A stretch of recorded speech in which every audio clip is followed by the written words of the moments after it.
All right, good. All right, so let's get started with the just intro and group reminders. If you're looking for a study buddy or a group for your state, there is a Study Buddy Connect topic folder inside of the Recoupers group for you to find your group that you're looking for to connect with. Just to study weapons over the fence, give you an authority. That group is not for comments or questions or saying you have issues with processes or anything like that. That particular folder, that's why we have those separate groups. You can go into your groups outside of this Recoupers group. It could be a Telegram group, it could be a Facebook group. I know Georgia has a Facebook group, but the majority of other people have other Telegram groups that are launching off of Recoupers. So if you're looking for someone in your state, go to that folder called Study Buddy Connect. It's usually pinned at the top of the folder if you're on your laptop or your phone. And that's happened with Recoupers group.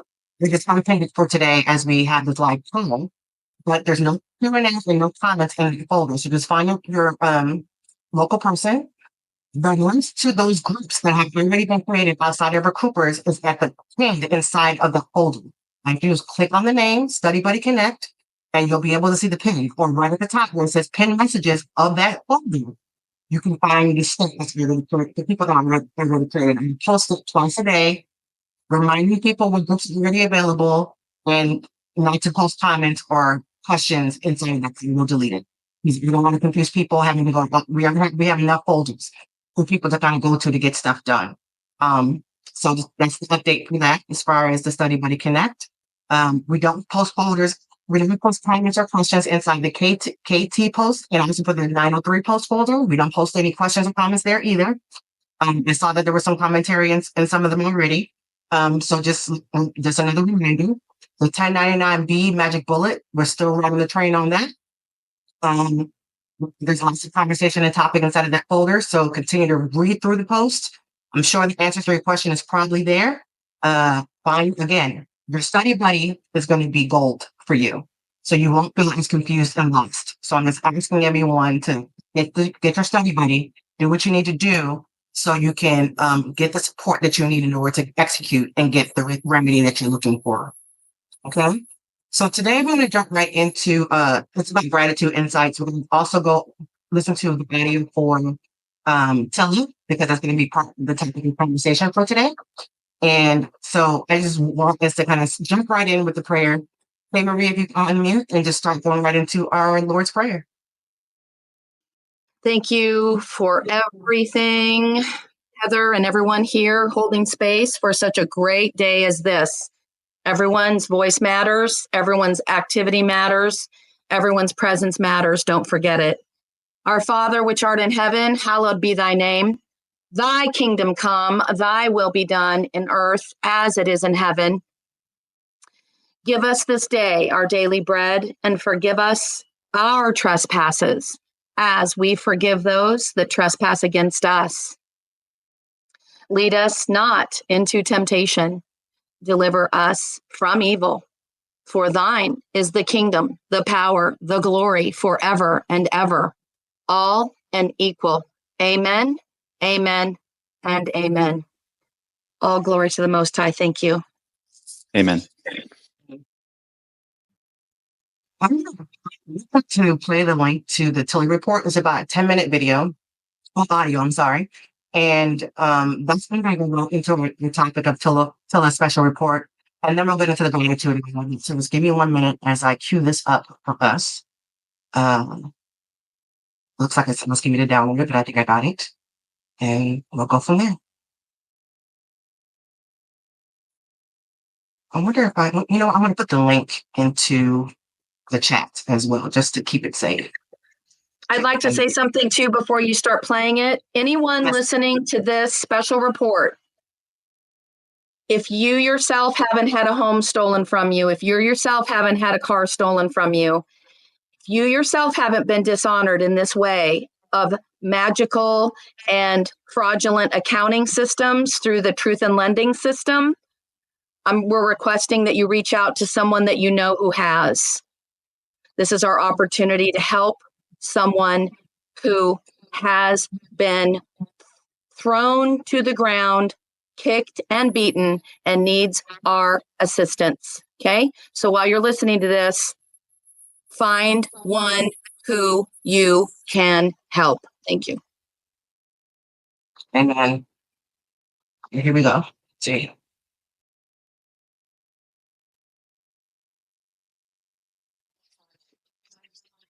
Yeah, they're going down. Can you guys Down, hear down, it? down. I just wanted to double check. We're not seeing a video. You got We it? can hear it though. Okay, this is what I need to. Hold on, let me try. Let's do it again. You know it. Here, screen. Here we go.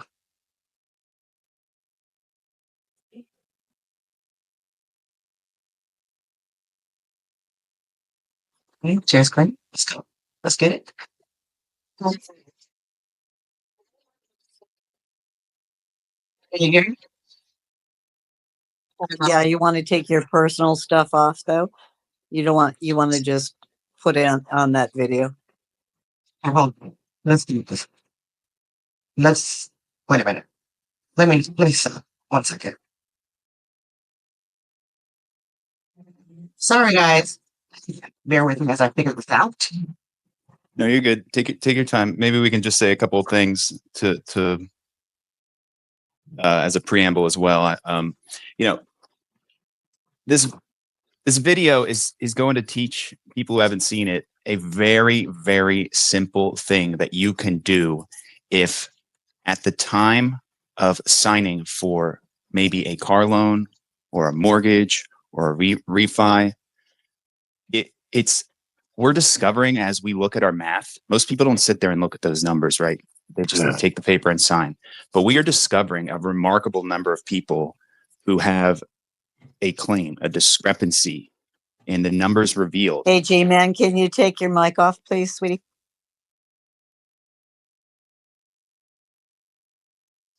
Go ahead. Yeah.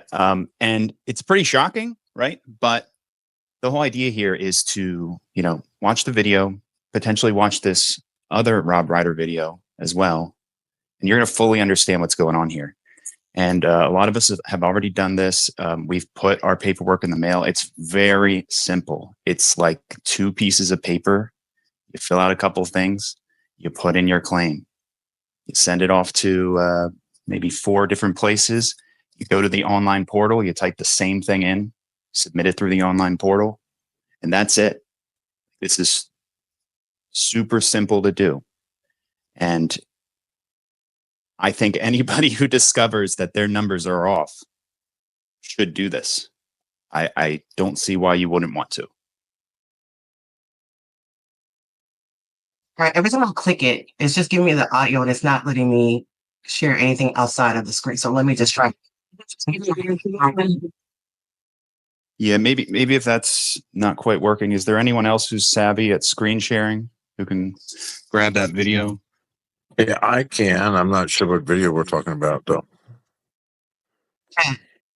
Let me just try one more thing before you start doing that. Let me just try one more thing. I think I did it. Okay. All right, boom, y'all. I got it. There you go. I figured out You got it. Okay. Well, these are really good shit. Okay. So you guys can let me know if you guys can hear it. Can you hear it? No, unfortunately. You have to mute your mic, Heather, and share your computer screen. Sound. Yeah, there's a button you got to click at the bottom.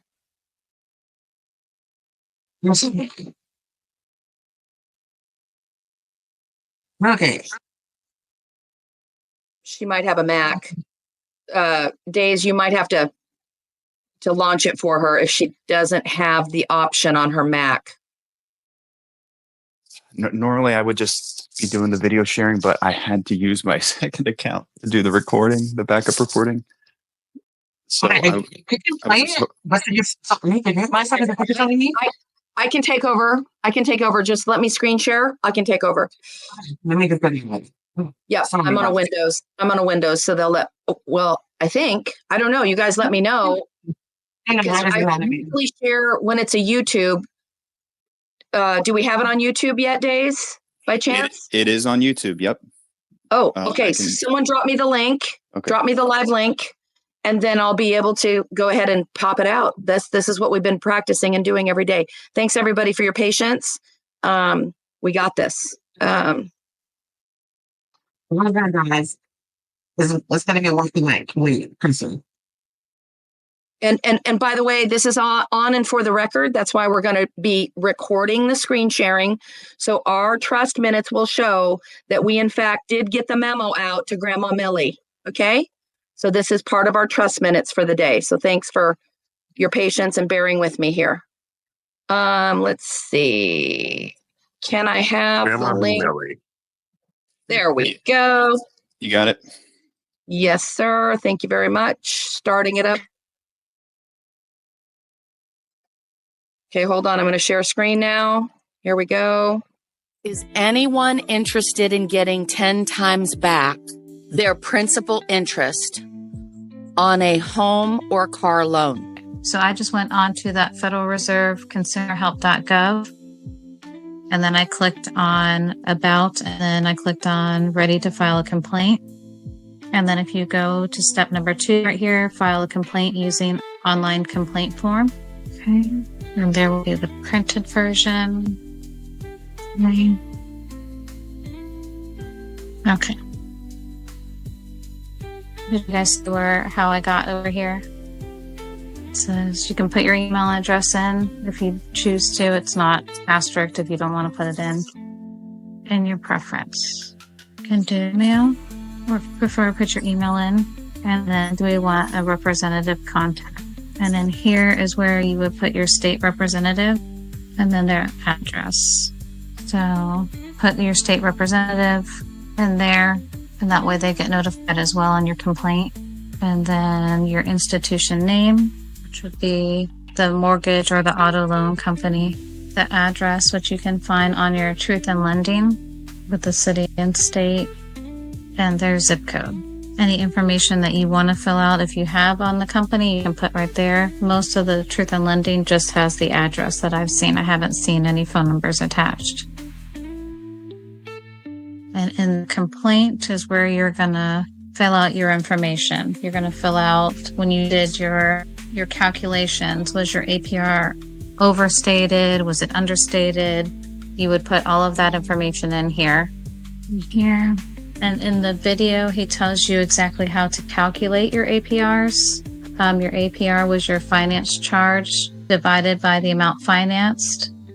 And you multiply that by the 365 days divided by your loan term days. And that should give you the APR for you to check against your TILA. And then when you're doing your amount of your finance charge, you'll do the total principal and interest. So you'll get your monthly payment times however many months of your loan. You take that amount minus your amount financed, and that should match up. If it doesn't, then you're going to state whether it was over or understated, and then you'll go into your calculated finance charge, which would be the APR times the loan amount times the loan term days divided by 365. And then after you are going to put in your truth in lending statement, how that calculations were incorrect, you are going to put in what is going to be satisfactory to you. Do you want them to reimburse your funds? Do you want out of the contract? You put that information here. So you're just putting a little brief statement of how you want that information to go. If you have any other information, you can add it, or otherwise you can just submit the information. Once you submit, you'll come over here to the complaint, and then you'll print that out for your information. And this is the complaint form that you can also fill out on here. And this one I don't think you can type on here. Let me see. So when it comes to this one, you don't need to click any of the prefixes. You'll just put your first name, your last name, your address, no middle names, your phone number, how you prefer them to contact you, mail or email. Again, the representative information. Do you wish them to communicate with them? I would suggest yes. And then put your representative for your state down. It's going to be just like the form that we did on the online. You'll put the institution's information, the address, any information that you can find on your truth in lending statement as far as that company. And then you'll put your complaint account as well. And then down here, what would you like them to do? You can print this, fill it out, and then send it to them, or you can just do the online version, whatever's easier for you. Anyone who doesn't have a home loan or a car loan, reach out to your neighbor, a family, a friend, a veteran who did lose their home. Print this document out. Each one reach one. Help them. Show them how to get their principal interest back. This actionable item was given to us in the TILA report from Rob Ryder. That is the window we've been asked to submit our information as a first source informant, where our award will be delivered to each submission. Keep that in mind. It is truly the way we can gift and rescue our neighbors. So if we don't have a loan, we can help someone who does have a loan. Crushing Snakes series. As you rewatch that video, the Rob Ryder video, right, he's emphasizing why you have a bona fide claim, okay? The whole idea is if your APR is overstated with regards to that loan by anything more or less than $100, that's the crime. It's a violation. Irrefutable. You can just demonstrate that. And especially if you do the math ahead of time, put that into the description. Let's say that I had a house, but I lost it. I don't see why you couldn't at least try to submit one of these things. The same exact concept for a property that you did have a contract with at one point. Especially if you have the documentation. If you have your documentation, you have the proof. So whether it's now or whether it's something that you lost before, it still was an invalid contract. They still created fraud. When that contract went into force past those 3 days, that was fraud on their part. And if you do, I've done 3 mortgage and 2 cars, and every single one of them is incorrect. Not one of them was correct. I have both of mine that I've done have been understated APRs, and the calculated finance charge on both was, according to their documents, understated. And when I did the calculated finance charge, some of them were almost double. So yeah, it's very important to report that and do the math ahead of time. I did the math on all 3 of them, put it out there. I plan on adding that in. If you prefer, I'm going to put it in on that section where it says about the complaint. In this complaint section, I'm going to actually state the APR was this. This is what the APR actually came out to. This is the finance charge. This is what the finance charge actually came out to. I think the more information I give them, the better they'll be able to act on our behalf to go against these companies. And he did say, Christina, that if you at least submit the form and the documentation that you have with it, they are the regulators. They are the snake crushers. They are the award givers.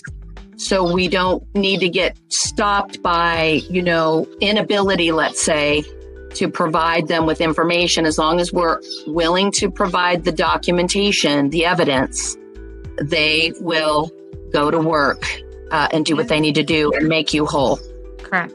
And it says on the top, if you look at the top of this form right here, it tells you mail or fax it in. You can fax it to this 877 number, and you can also mail it in to Minneapolis, the Federal Reserve Consumer Help. And if you do have any questions, they have a phone number. You can call, ask them any questions that you want. But if you submit it and you don't know the information, they'll find out where it needs to go and they'll submit it to that department for you. And this was the back end where the one is to submit for the online version. And it has the OMB number here. And then just don't forget, now that you've created this receipt and this submission, don't forget every single person gets to now do a B on this account. Even though you're getting an award for the submission, you still get to get 10 times the amount back on the servicing contract account, on the note account, on the escrow account, on all the accounts connected to your proceeds. The B's are working. We have a success story. The principal interest came back to one of our study buddies. Push and push and don't stop doing the B's, guys. And if they don't perform, they will be caught in RICO and racketeering charges. If you can't help us, don't hurt us. And if they do not perform, they're just as guilty and their hands are not clean. Yeah, and I really like the idea of doing the simple to do, easy online portal. Do that, but then also absolutely do the print version and get that thing sent out to 2, 3 additional various banking regulators. I think, let me go back and see if I can show it. Did say the other people you can submit it to as well. And just help them help you, right? And just kind of try to keep it as simple as possible. If you've got 2 home loan mortgages out of the same servicing company and whatnot, you can certainly bundle that in.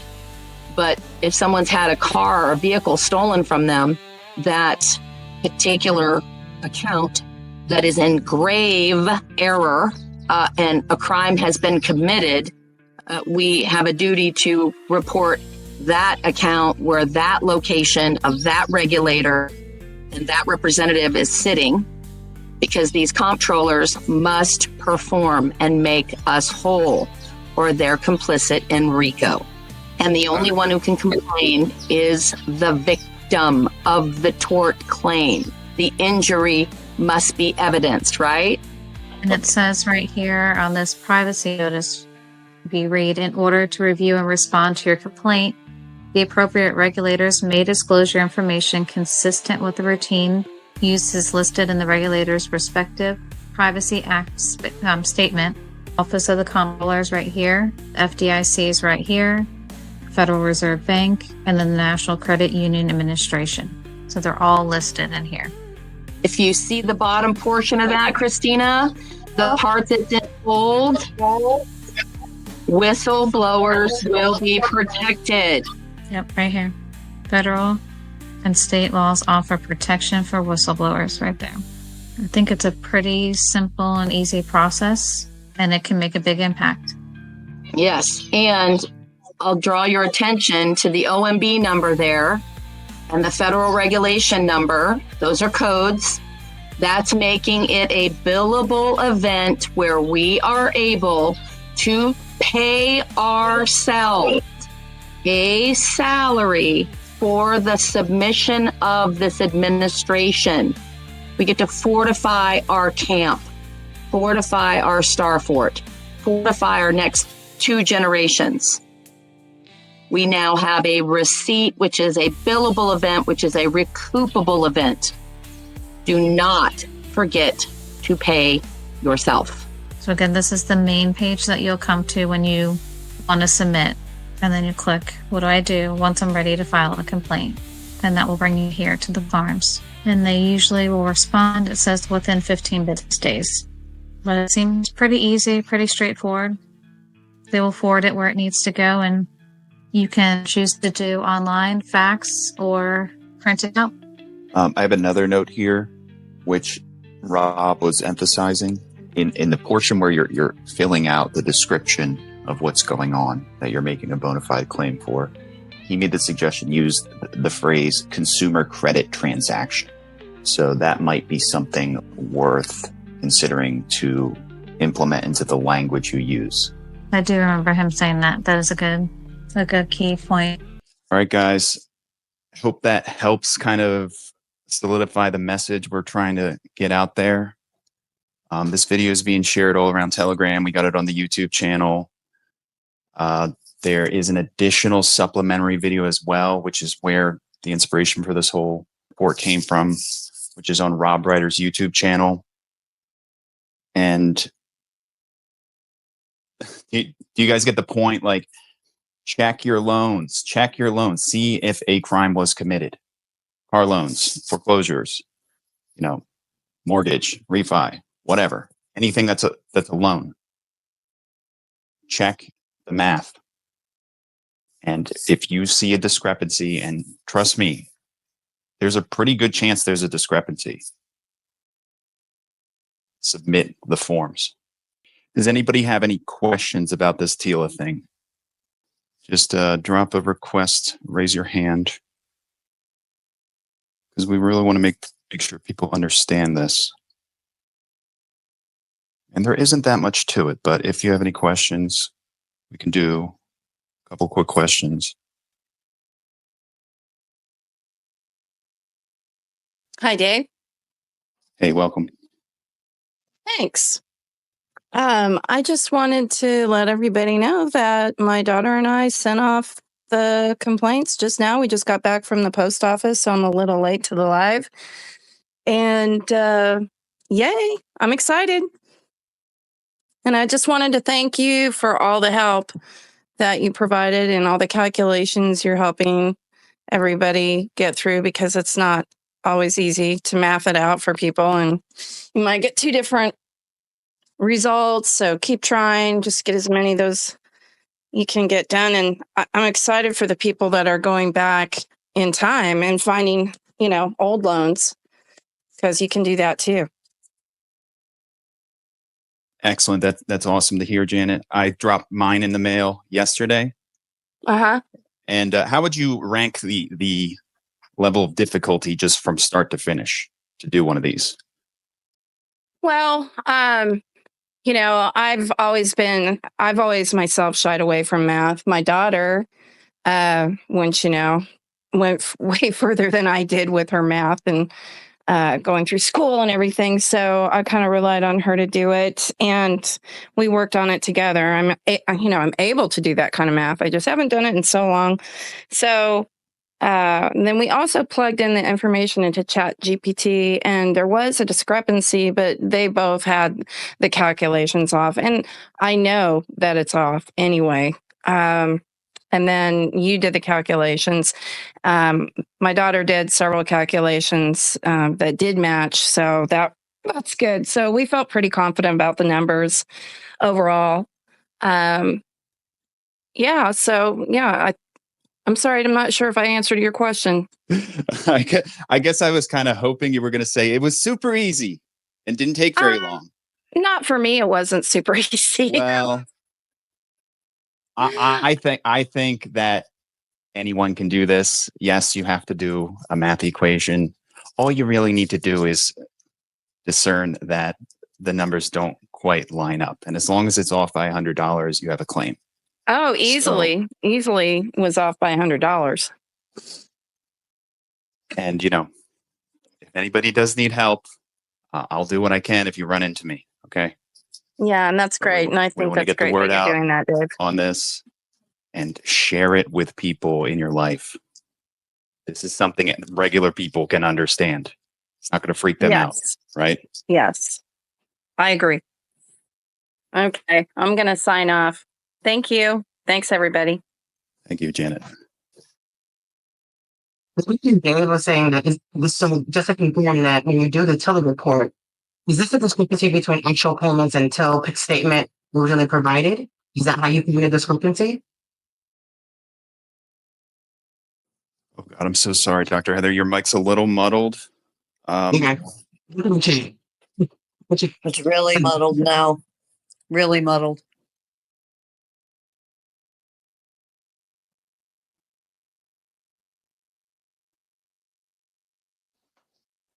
Okay. Does anybody have any other questions on that? Oh, we got other people raising hands. Let me. I'm listening, but I want to make sure. I'm kind of a little lost. I want to make sure I know what's going on. Is this a process to help people try to at least require their homes that lost their homes in Los Angeles? I don't know if this is a help for that. This particular complaint form relates to the time when you sign for a loan and the paperwork that you get. It's typically called a closing disclosure. If it was from a while back, like years and years ago, it could be called Truth in Lending Act disclosure. That's the focus of what this form is all about and what we're doing with this form. I don't know if it means that you couldn't do other things with this form, but we're just looking at it through the lens of what Rob Ryder shared with us. And see what I'm saying? I understand. Yeah. So the idea is to discover the discrepancy, send it into these regulators, and let them enforce. And this works for credit cards as well? No. Okay, thanks. Hey, Dave, I do have a question for you. What's that, Janet? I thought I remembered you saying that you were sending out 4 pieces of mail. I sent out 3. And so I'm wondering what that 4th one was for. Okay, I got you. You can actually have it right here. I'll tell you where I sent mine. Okay. Now, it's gonna vary a little bit for at least one of these variables, because one of the people you may want to send us to is your representative for the location you live in the US. Right? Well, I sent it to 2 state representatives Okay. I mean, that's cool. that I happen to know personally, both of them. Well, there you go. I sent mine to the Federal Reserve Consumer Help in Yeah. Minneapolis, the Office of the Comptroller of the Currency in Houston, Texas, the Federal Deposit Insurance Corporation, FDIC, in Kansas City. My state representative, that's going to vary for each person, right? You're going to want to look that up. And that there's a section on the form that's for that. So that's something good to do. And then the Federal Reserve Regional Office in San Francisco. That one is I sent it there because that's where the loan originated from. So that was just kind of a bonus location that I just figured might as well. Yeah, maybe I should do that on Monday. Okay, thanks. All good to know. Hey, what's up, everybody? I think the process has been fairly straightforward. I've been able to I did 7 of these in the last 3 days. A couple for my aunt, a couple for my mom, a neighbor, and my sister. So it's a pretty straightforward process. If anybody needs any help, feel free to reach out to me. If you want to double check your numbers or need help with the writing that you do. But yeah, hope everybody has a great Saturday. Keep rocking, Recoupers. Good to hear, Collie. And there you go, guys. 7 of them done. Lickety split. Helping all the people around them. That's beautiful. I love that.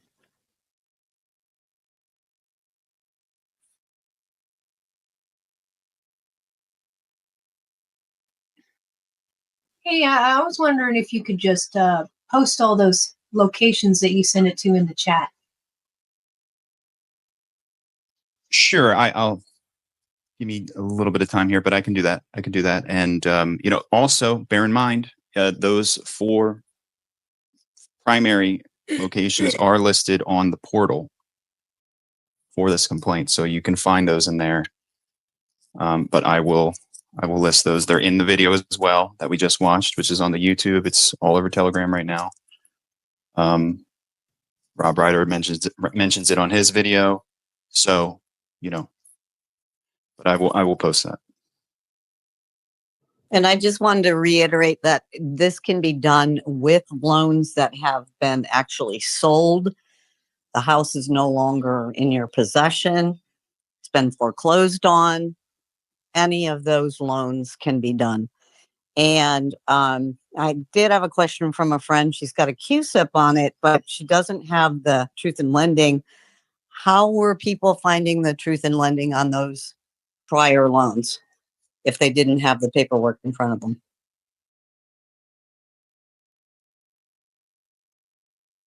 Well, we have talked about this. What we think in our internal discussions as a group is that it may not be that critical to have all the paperwork for when your loan gets sold between multiple banks. I think the paper trail is there, right? So, yeah, I mean, it might be difficult to submit something for which you do not have the paperwork.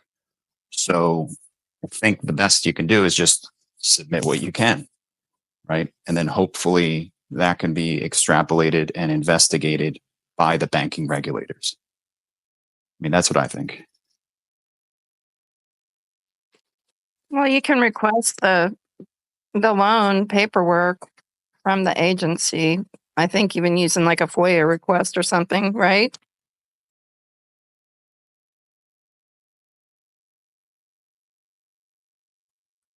Yeah, I don't see why not. I mean, you could give it a shot, right? And wouldn't this all be tied to your social security number anyway? So when they do the research and analysis on this, can they find some of the information that you may have missed? I'm not sure.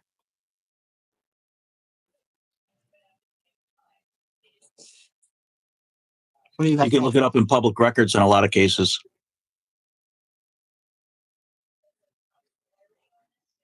Can you hear me? Yep, we can hear you, Bob. Yeah. Okay. So if you go to your county public records website, a lot of mortgage documents are located there. You can download them. It's free, and you can pull up most of the information. That's very true. Go to the data records. It's public information. That's true. Excellent. Excellent. So this is only for what, mortgages and car? Well, I imagine it could be for things like, I mean, maybe it could be for a boat loan or a trailer or I don't know. Installment loans. Yeah.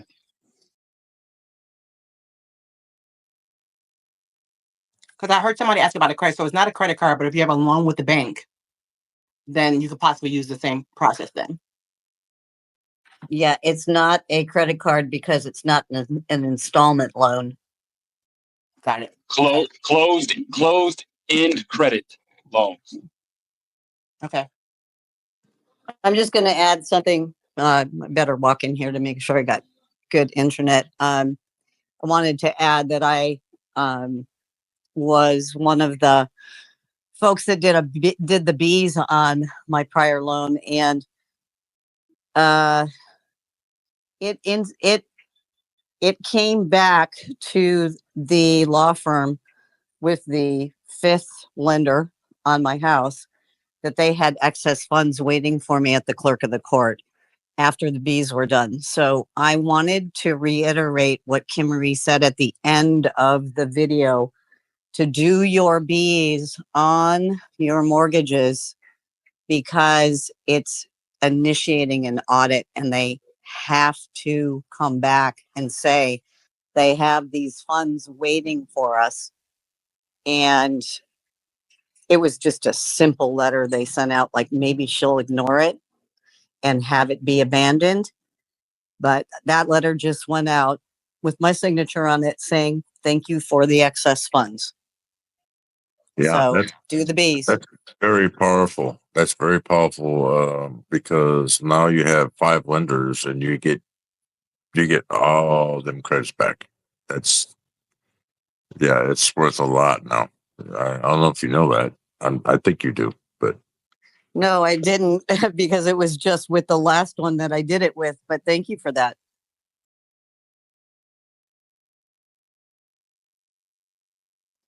Yep. And if I could reiterate as well, you do not have to pick between one or the other strategy here. We want to do the B's. This is just a little bonus thing you can do. You are not restricted to only pick one or the other. But do not forget about the B's.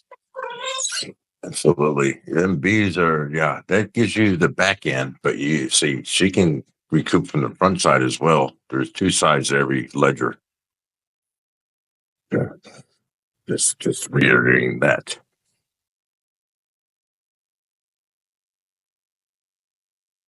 Thank you.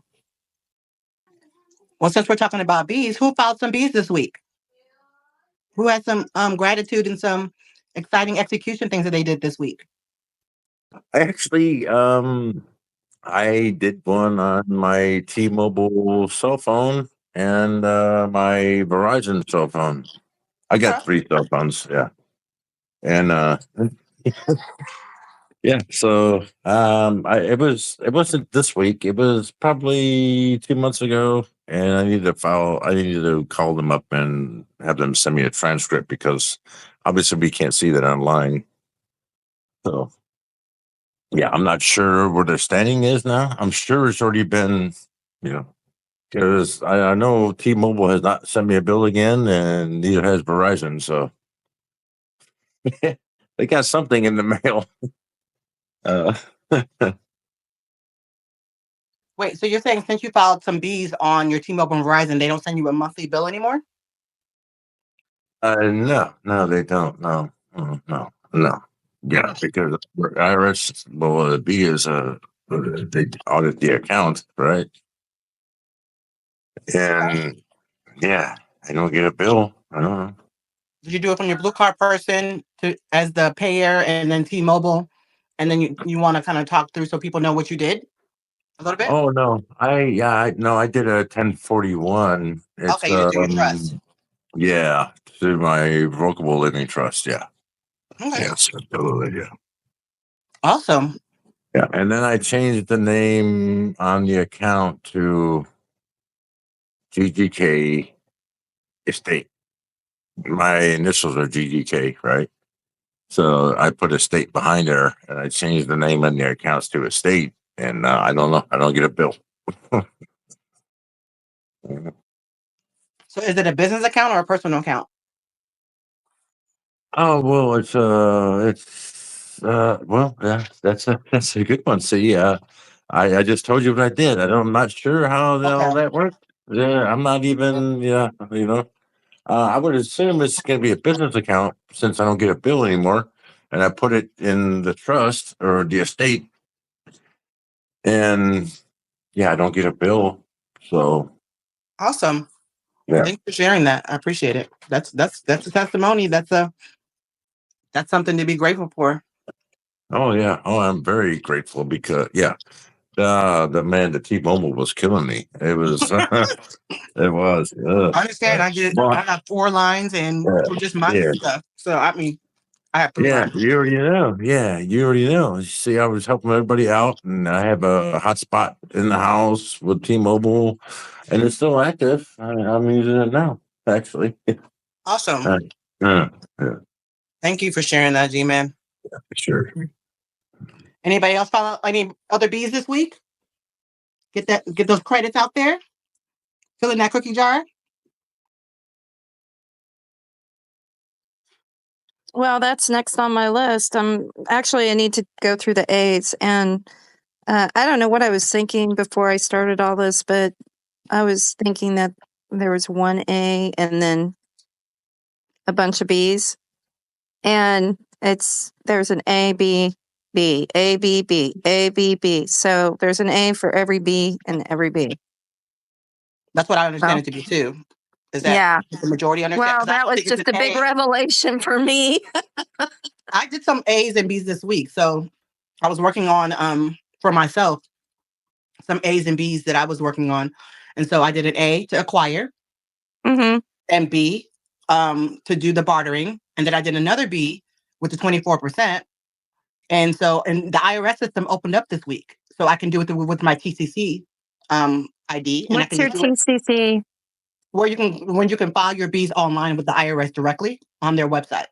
And you log Okay, in. yeah, that's what I need. I need to do that process as well. So that's on my checklist of things to do. Get that TCC And application done because that takes some time to get approved. So anybody who doesn't yeah, have the TCC, if you want to file directly with the IRS, literally when I do my any 1099s that they have Uh-huh. available for me to use, it gets accepted in like 30 seconds, less than a minute. Excellent. Okay, great. And you will Yeah, see it on that's your what I read. transcript in about a week.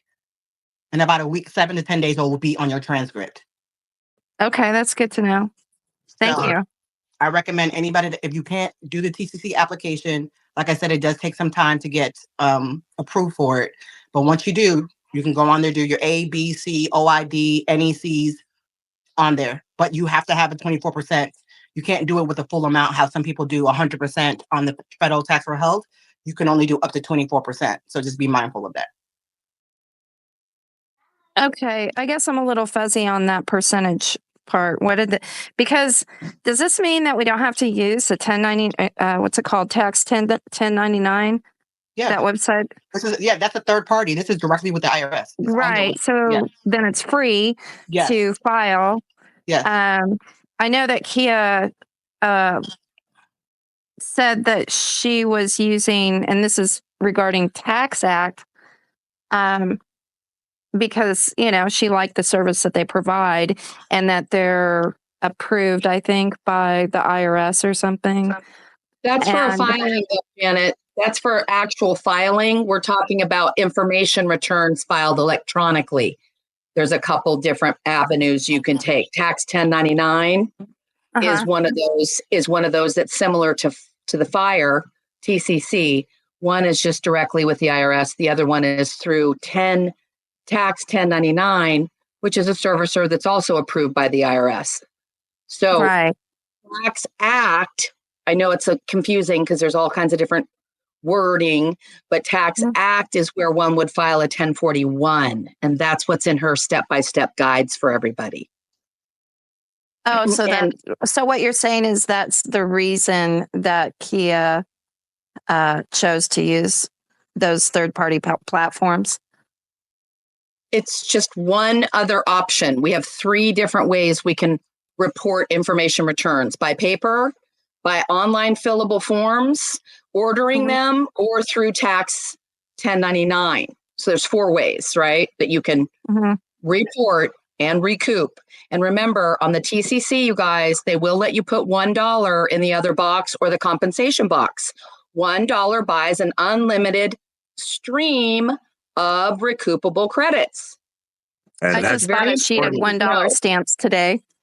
Good. That's very important, by the way, people. That is very important. You have to put that dollar in there. Otherwise, you don't have the credit. You have to give them money, valuable interest. Otherwise, you're not going to create your account. Well, we're operating as exempt entities, but we get to recoup as often and as far back and as far forward as we would like to administer. Okay. But when we're gifting from our EIN to our blue card person to get that person restored back wages for years and years and years and years of not being paid back, all those signatures for funds excess, we've been using the signature. Pirates have been using the signature, profiting off the signature, fomenting war on the signature, building pharmaceutical companies all over the world, bioweapons all over the world in our name. God, it's disgusting. It's so disgusting. Okay, hold on. Hold on, G-Man. I just need everybody to understand and comprehend.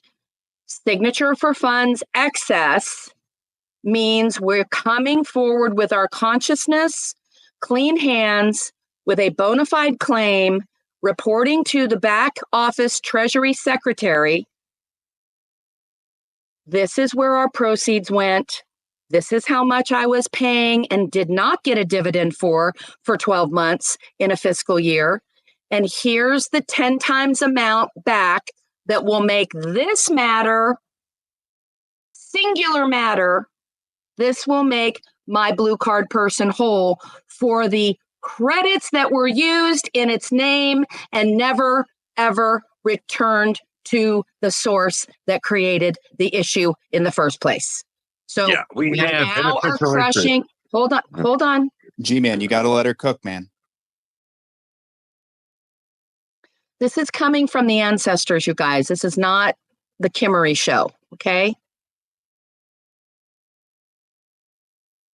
They are screaming to tell us to adopt, take responsibility, be the designee of record, and start drawing or recouping the mana that belongs to every bit of energy that you used to survive to this moment in time, right here, right now. and your parents and their parents. By the way, they're already at the gathering. They're already at the reunion. That's how we all came together, by the way. We were called to this sacred circle to crush these motherfucking snakes. Okay? We said we would do it. We said we would get the job done. We are here for it. And I thank everybody, because every one of you matter. Every one of you matter. So keep that in mind as we're sharing about these things. We are not sharing to make your little boat go, oh, go due north today and do this process. Oh, go south today and do this process. No, we're saying all and more.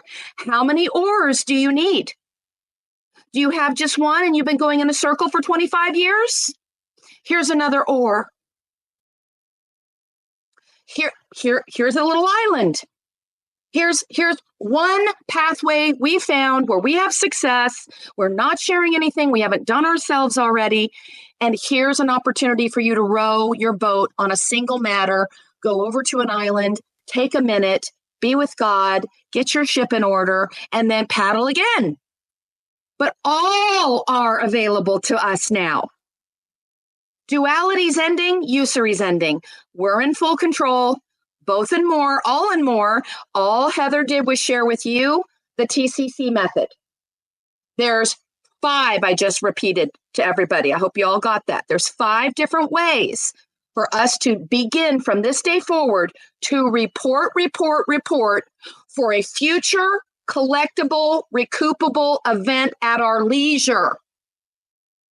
Do not burden yourself, you guys. One matter at a time. Let God guide you. He can see way over the fence. He's been helping you all along. We just forgot to sprinkle him on everything we do. And him because omnipresent. It is in you and me, and it is everywhere. The creator and the sustainer. Both. Okay? The only way to not have that so for yourself is to deny it.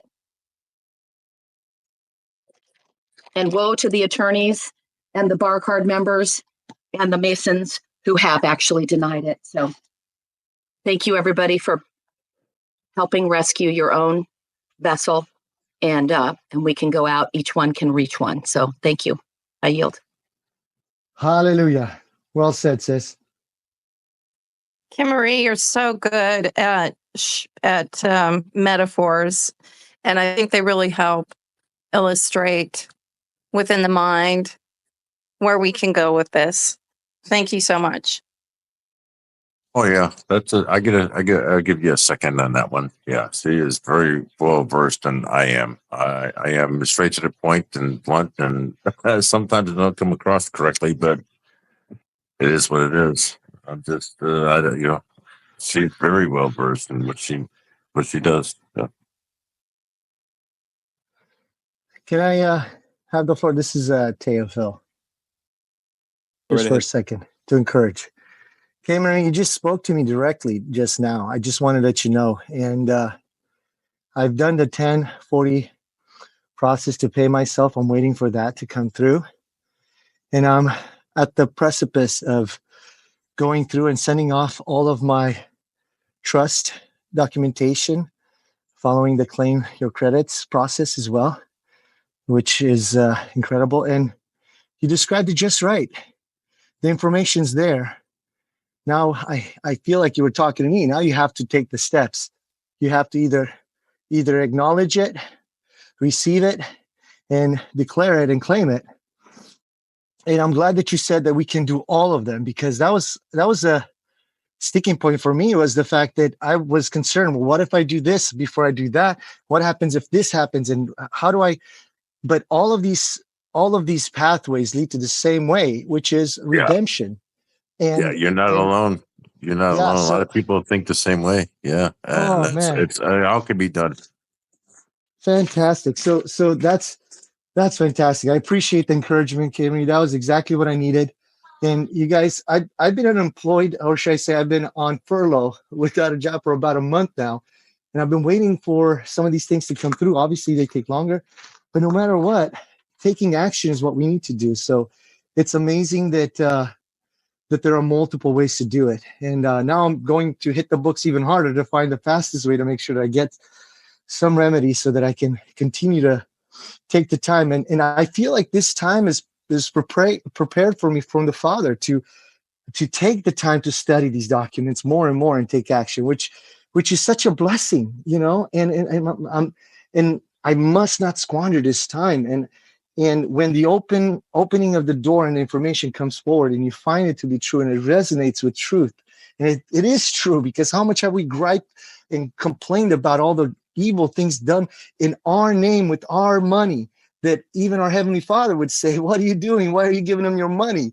They're doing this with it, you know? And it's one of those things that it's been eating inside of my heart to be righteous and to do good things and to build things that are good. So in all good consciousness, I have a hard time with the way that my currency has been utilized in the world, right? So it is incumbent upon me to set the record straight and say, no, you guys used that wrong. And in fact, I want to take it back, because all that stuff is warranted, true, and right, in my humble opinion. So just thank you again, Kim. I appreciate the help and encouragement again, as always. Yeah, I'm gonna express gratitude, brother, because that was heartfelt. Yeah, that was from the chest. It was pretty obvious. It was clear. That is very powerful for people that are just starting this movement, right? Because there's people in this call that just started, right? I mean, surely. There's Absolutely. new people coming every day. And what you just said, your testimony was, man, that was, I felt it. It vibrated. Probably because it's true, and it is true. I think others on the call that know me personally can testify to that. But praise be to our Heavenly Father. Thank you, Phil. Some of the other people who have been unmuted and who have been patiently waiting, feel free to step up one at a time if you can. And please start with your gratitude. Hello, guys. My name is Patrick. Can you hear me? Welcome, Patrick. Thank you so much, guys. And I'm one of those guys, G-Man, that's brand new. I recently came on probably a week or so ago, and Kim Marie, want to thank you, and been listening to 2 9-hour videos and for a few days. So it's great information. And by the way, condolences on your father. I know it was a while back, but I'm just on those videos at the moment. So, question. Brand new to this group, looking to do the 1040 E, S, and V. Understand about the process. Here's my question. I'm a combination W-2 1099 situation for half the year. So am I filling out a simple 1040 for my return when I do this and a 1099? Do you have a sole prop? I do not. Right now it's just blue card person. Have you ever filed a Schedule C? Have you ever filed a Schedule C with a gig as an independent contractor? Have you ever received a 1099 from someone else? Years ago, I mean, I need to throw this out there. My last filing was 2014, of which back in the day. Irrelevant. Just stick with it, because everyone's listening, right? Get a sole proprietor. That was the last time I had a 1099. Get a sole proprietor. That's your chief of staff. That can send cookies, units, credits, paybacks, anything you would like to give to your blue card person. You have just hired a chief of staff to do so. Your EIN for your sole prop is the one who's been doing all the banking, teeth brushing, feeding, sleeping, and resting on behalf of your blue card person. It's time to bring it out of the basement, take it out of chains, start administering on its behalf, so you don't have to work for anyone else ever again. The sole proprietor is your EIN that completes the circuit. Everything can be brought back to the originator of the interest that's connected to our ancestors 7 years back and links you 7 years forward in time. So I suggest that you just read up on, just query the irs.gov website. Query sole proprietor, responsibilities, duties, what that chief of staff is actually doing for your ship. For the first time, hiring, compensating, recouping, administering on behalf of your family ministry. Now you're limitless. Can you see why they didn't want us to know about that little tidbit? Absolutely. They said you could get an EIN, but it wasn't required, right? But okay. That's what So I'll get my EIN. that's what allowed. By the way, that there was 144 participants at the time that we put that judge's gavel down just now. Amen. That was on and for the record. Amen. Exactly. This is coming from the Most High Council. We contracted into the covenant with the Father. We agreed to keep our vessel sustained and maintenanced. The sole proprietor gives us the ability to do that. We get to work for ourselves, invest in ourselves, and work for our own family for a change.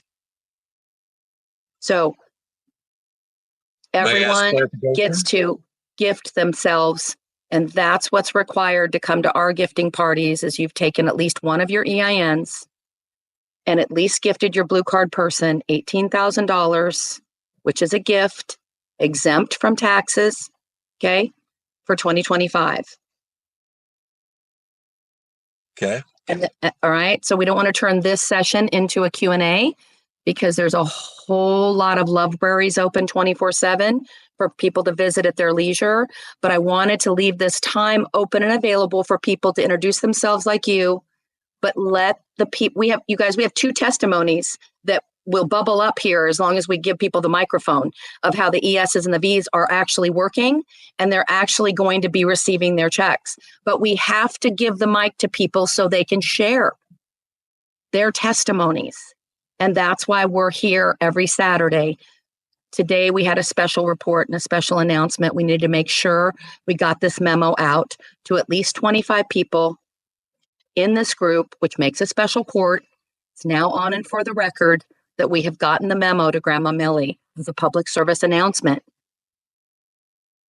So thank you for just kind of going along with our program here, Patrick, and, keep coming back and we'll let someone else share their gratitudes. Thank you. Thank you. So I'm going to share it here again. Going back to the S&P, I have gratitude. G-Man, sweetheart. G-Man, can you do me a favor? Let's let other people get on the mic a little bit, and you can, towards the end, if you want to add more context, you can, okay? Oh, sure. Thank you so much, baby. I appreciate you. Yeah, guys, let's, we want to give as many people a chance to give their report, share their gratitude, right? We don't want to turn this into a class. So let's just all do our best. The next person who's been patiently waiting, please come on up, give us your report, tell us what's going on in your journey. All right, we got Don unmuted. If you want to go ahead, Don. Can you hear me? Yes, sir. Go right ahead. So I've actually been, first of all, I want to say thank you to everybody that's here and everyone that's come before us because this is an honor and a pleasure to even be here. I started following the 903 when he started putting out the videos about step 2. But I've also been, in the middle of trying to learn law. So I get to like dip in and dip out and dip in and dip out. And I haven't really had a good opportunity to focus on it. Now that I've got a bunch of those things wrapped up, I can focus more on this and move forward in this. I was actually speaking to G-Man yesterday in reference to doing the 1522 just so that I could liquidate a couple of bonds from court cases. So I'm going to start there. And then, once I get that submitted, I'm going to start looking into the 1099 A's, B's, and all that fun stuff. Also the 1040 ESs and 1040Vs, pretty much all the IRS forms. I'm just going to kind of go down the list, but I figure I would take the opportunity to, again, just say thank you to everybody. I don't particularly have a whole lot of questions. Like I would like to talk to G-Man here for a little bit when we're all done, just to cross some T's and dot some I's, make sure I'm not messing this up. But I don't want to take up too much of your guys' time. But that's what I'm here for. No, we appreciate your report, Don, and stay the course. Absolutely. Stay the course. Absolutely. Thank you. We look forward to you coming back and sharing positive results. We're going to throw it over to Matriarchy. I unmuted you there. Can you hear me okay? Yep. Welcome. Okay. I just wanted to say gratitude and thank God I found you guys. First of all, thank God I caught you on the live today. Whew. I have been one of those silent participants in this group. I have listened to so many videos. I have laughed. I have cried. I have hugged you all from all the way in Washington State. And I just drove cross country from Indiana to Washington. And I had the opportunity to listen to the video where they cut Jeremy off of the live. And I felt that in my soul. And I had to come on here and say, this is why we need to do all our paperwork, because we have been so busy with our lives and our jobs, those pesky jobs that keep us away from doing what we love, what we were born to do, what we were destined to do. It hurt me that I couldn't be there to support you, Jeremy. But I want you to know, brother, that I got your back. The next time something comes up, you guys say the word, I will be there. And I am not one of the silent partners no more. Life has pulled me in a whole bunch of directions, but I know God brought us all together. I want to thank Kimmery, Dr. Heather, Kevin, G-Man, Tacky. I heard Leon's testimony. I am just so grateful because I know this is divine. It makes no sense how this worked out. But every time I listen to a call, I hear just amazing stuff. And I hear people's hearts and I go, oh my God, these are my people. These are my people. Yes, I've been called crazy too. So that's how I knew I was in the right spot. But I just wanted to say I love each and every one of you. And I am here till the Most High comes and changes something big. But I have done my 2023 ES&Vs, and they're showing up in my transcript right now. I did my, I filed my 2023 taxes late. I filed it in December. So that's the only one I can see in my transcripts right now as pending. They're still working on it.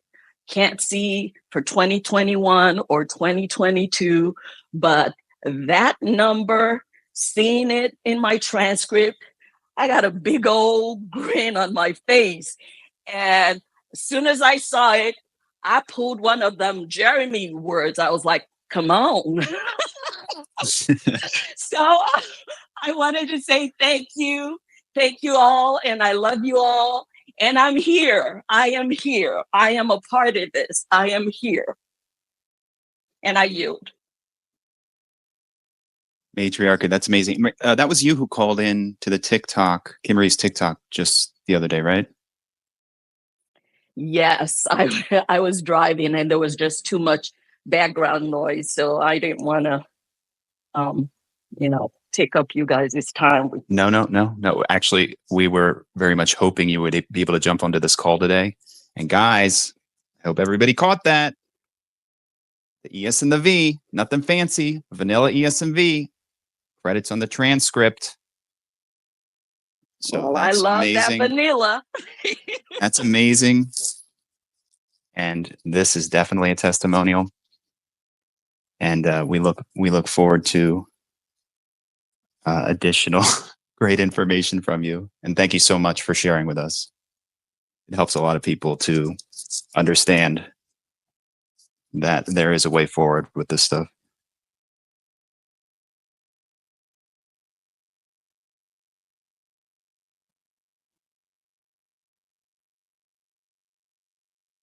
All right, Carissa, I just unmuted you.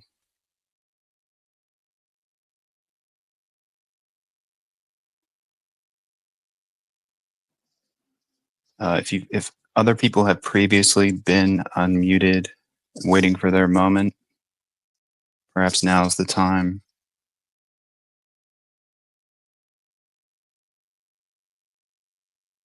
Otherwise, please, people with something important for the community to hear, raise your Hi hands. there. Hi, welcome. How are you?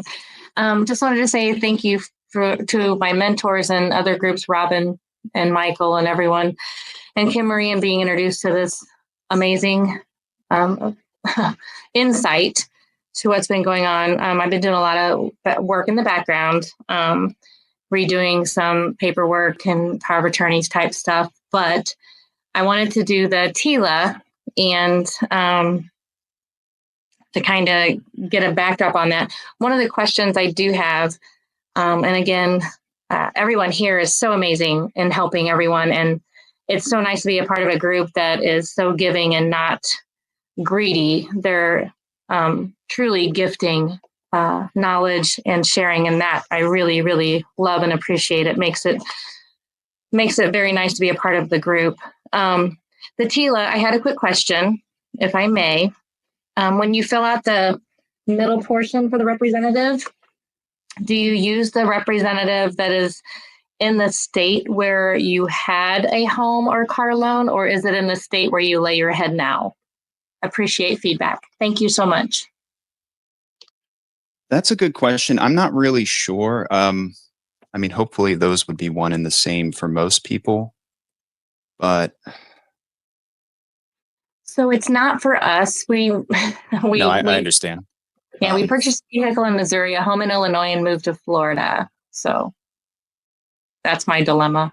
What do I put? I'm just going to take a guess here, and this is what makes sense to me. I think it might make most sense for your U.S. congressional representative for where you live currently. But I don't really have an overwhelmingly convincing reason why, other than that just feels right to me. Like, okay, they represent you as a resident where you are currently, so it's their job to make sure they help these regulators enforce. I don't know. I don't know if that helps. I would agree with that. I would agree where you are currently domiciled. I would agree with that. Awesome. Thank you so much. Yeah, just because that's where they're going to be contacting you, connecting you. You're actually in their jurisdiction, so it would make sense for them to be the one to help represent you in your quest. Yes, I just needed someone to talk it through. Thank you, Dr. Heather. You're amazing, and I appreciate that. Bye. My pleasure, sweetie. Hey, I Thank wanted you so to, much, Tammy. Yep, go ahead. I just wanted to say I accidentally bumped the button, so I apologize for that. But I do want to share my gratitude for everything that's been going on in the groups and just the inspiration from the sense of community. And I can just feel like the love and the power from everybody working together in a unified course, but also individually, giving ourselves strength and power. And just feeling good. I saw that my green card's on its way back for my 1040 V and ES, so it should be here in a couple days. And so I'm feeling inspired, and I'm happy with everything that you guys are doing, and appreciate you, and thanks for everything. Thank you so much, Carissa. And yeah, it's little steps, right? Even if it's just your green card coming back, one step closer. Definitely. Thank you. Okay, we got people unmuted a while back. They never said anything. Guys, raise your hand if you need to.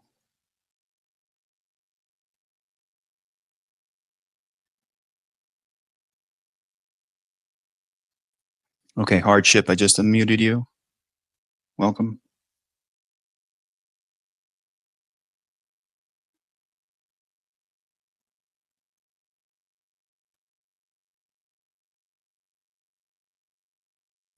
Hardship, I see you unmuted, but if you're talking, we can't hear you. Let's throw it to John. Welcome, John.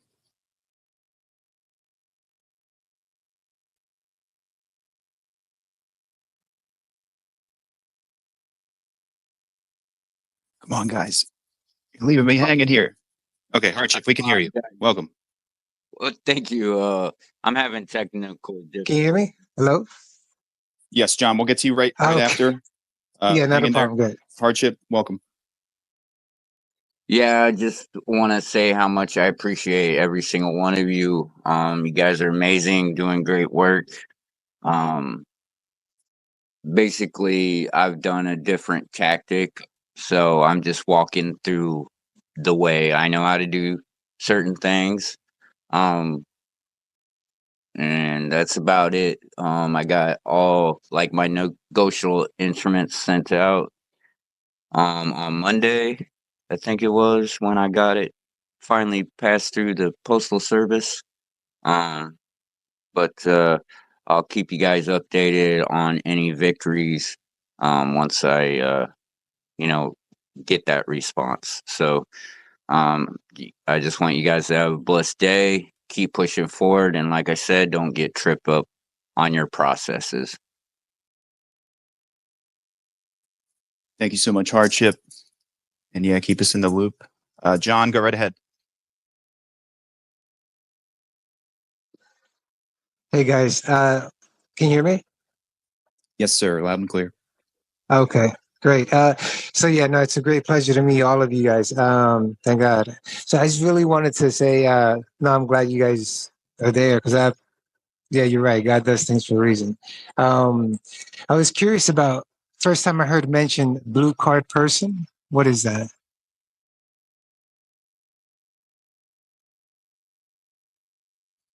K Marie uses that. It's your social security person. It's your social security number. She just uses the phrase blue collar person. Ah, okay, got it. Okay, so for the 1040 and the 1041 V and ES for each of them, basically it's working for both of them, right? Is what you're saying. The blue card person is your social security number. So that's just like saying, you can say Heather or you can say Miss Wigan. Either way, it's still me, right? So when she says Right. blue card person, she's talking about the person with the social security number, the entity with the social security number. That's all. Ah, got it. Yeah. Yeah. Okay, I see now. Don't allow that to trip you up at all. Okay. And then on the 1041, we're saying it's the regular, I mean, it's the main 1041, then the V and the ES, and then also doing it on the 1040? I'm not quite sure your question, what you're asking. On the returns, the 1041 ES and the V and the 1041 just Do the you know what a normal ones? 1041 is? Yeah, I have them. I just been filling it out differently. Like I'm trying to understand. I'm doing like the estate way, and then I'm doing a living trust, and then the foreign grantage trust. Okay, so what is your question regarding the 1041? I'm not clear. Okay, so the question was on receiving credits because I've seen two different ways. Not right I've now. seen that. This is not classroom time. There's okay. There's John for all of you. There's libraries for all of you guys. Thank you. Okay. Yeah. Make your way in there. Open 24/7. All of the information has been given freely. Read. That's all I did. That's all everyone gets to do. We just have helped everybody with audio so that people can put earbuds in their ear while they're at work or while they're doing their chores. Please take the time to do the work that everyone has done already. Thank you for coming forward today. We appreciate you, but please, we have to set the example here. Thank you. Thank you, John. We're going to go to the next person. Yeah, I here. appreciate it. Thank you guys. Bye. All right, I unmuted someone, although I forget who it is, but please jump in.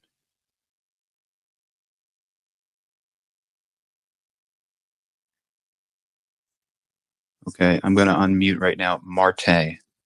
Welcome, Marte.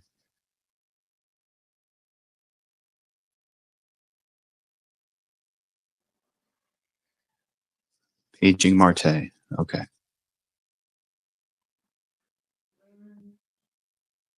All right, C-Ray, you're up. Welcome. Welcome, sir.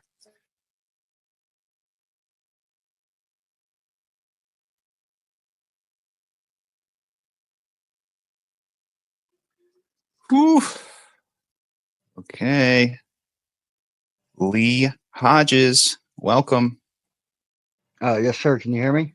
Yes. Yes. Thank you, guys. I want to thank you all for everything you're doing. I have a question. If that's are you taking questions or how's this? We're not doing like comprehensive questions. Like it's more about sharing where you're at, what you're appreciating.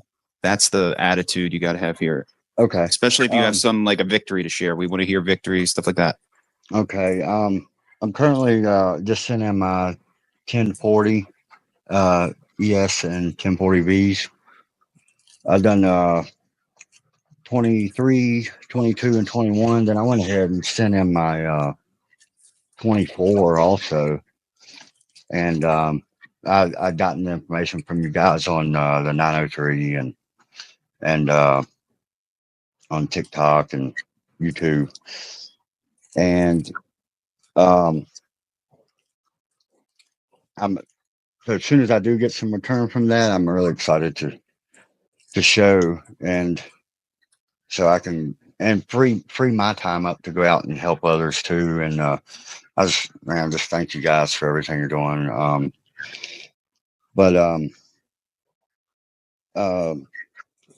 Yeah, I just love what y'all are doing, and I had a few questions, but I'll go into the other stuff and look that up. But yeah, but yes, I just want to thank you guys for everything, and I'll keep in touch, and I will show my winnings or my accomplishments, and so that it give more people confidence to keep learning, and I strongly agree with the having to comprehend this stuff. And once you just try and start feeling out, it gives you a lot more confidence, and it's a lot. It starts making more and more sense as you do it, as you practice these things and put them into motion. So yeah, I'll leave it at that because I had a few questions, but I just chimed in right here recently, and so carry on. I thank y'all again. Thank you. And everybody's got to find their little niche in the Recoupers. Yeah. Find your bros, your study buddies, right? Yeah. And yeah. Work and read and read and read. Yes. And I guess one thing was I'd been looking on Instagram for the Recoupers instead of Telegram. I don't know if I heard it wrong or just, but I looked and looked and looked forever. And finally one day someone just mentioned Telegram. I was like, well, it's on Telegram and not Instagram. So I think a couple other people I've seen were having the same problem. So I just want to put that out there in case, people may have been looking at the wrong site and stuff. But. I am glad you figured that out, but also understand everybody else who is here right now also figured it out. But yeah. Okay. If anybody's hearing this later on replay, we are on Telegram. Recoupers on Telegram. Yeah. By the way, guys, we hit 6,000 members. I don't know if anybody caught that. And sky's the limit. Yeah. Some other good. I noticed it when I started the live today. So that's awesome. Pure Cure and that Juan, that Juan guy, he's really good. But yeah, thank y'all. I'll let y'all. I'll stop taking up your time. Thank you so much. Thank you. Let's go on to the next person who. C-Ray, are you there? Peace. Great afternoon, everyone. What's up, man? Hello, peace. Great afternoon, everyone. What's up, C-Ray? So, Hey. Good afternoon. so I do have my estate EIN. I have a withholder's EIN and a sole prop EIN, and I'm slowly going over the material. You know what I'm saying? To make sure I put the numbers in the right place and I'm not skipping on those steps. Can you inform me of that room that was just mentioned as far as going to go read up for ourselves on, what's going on? Are you talking about your Social Security? Are you filing for an individual or a business? What type of taxes are we? We have okay. Let me say it this way: we have topic folder rooms that's regarding trust, that's regarding 1041, which is for the trust tax return, and also for the individual 1040 tax return that you would file. So that's what you're looking for. There are topic folders and recoupers that can guide you there. Oh yeah, I surely do appreciate you. That's exactly what I'm looking for the personal and the business. Okay, so it should be in. So if you look, well, the business is not a trust. So 1041 is the ES and is a estate and trust tax return, and a 1040 is for the individual Social Security number. So just go. There's a bunch of folders, and there's over 30 of them. You'll find what you're looking for. I promise you. We have so much data in there. So there is you'll find your tribe and your study buddy, and you'll be able to find some information to help you along the way. And once again, I appreciate everyone that's running this group and everybody that's sharing information. And like I said, this is pretty amazing. At first, I was a little deterred because I kind of been on this for a while, but I learned a little bit slower than the next person. But hey, it is what it is. You learn the way that you learn. You're not slow. You don't compare yourself to others. You learn the way that you learn, and you're doing fine. You're exactly where you need to be. Okay, so just keep going. That's a fact. I yield.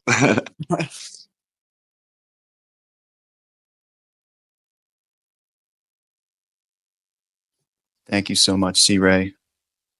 Glad to have you here as well.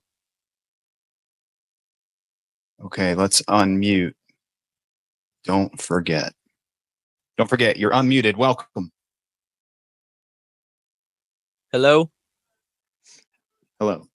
Hey, so I would just like to share, I guess, a victory that I experienced a couple days ago, and I think it might pertain to the 2848 and the 56.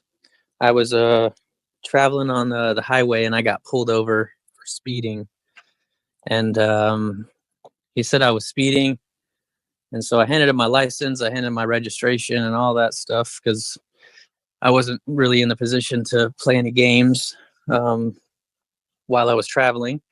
But he went off and he took my information and he came back and he said, well, I could have wrote you a citation, but you're free to go. And he said that I was doing a 97 and like a 70. So I don't know if that's a victory or not, but I didn't get a ticket. And that's all I really have to say. I mean, hey, a victory is a victory. So yeah, I don't know. That's good. Kind of like, well, okay, well, thank you. He's like, have a good day. See you later. That's amazing, John. I've never heard of that correlation between those forms and it well, with driving. Yeah, I don't know. I just I remember I sent off those forms to the Secretary of State, the Attorney General, and the IRS. So letting them know I'm a live person. Right. So I don't know. I don't know if there's any correlation there or not, but Yeah, but I'm glad you shared that. I never thought that would have anything to do with driving, but maybe it does. Did you have anything else you were going to say, John?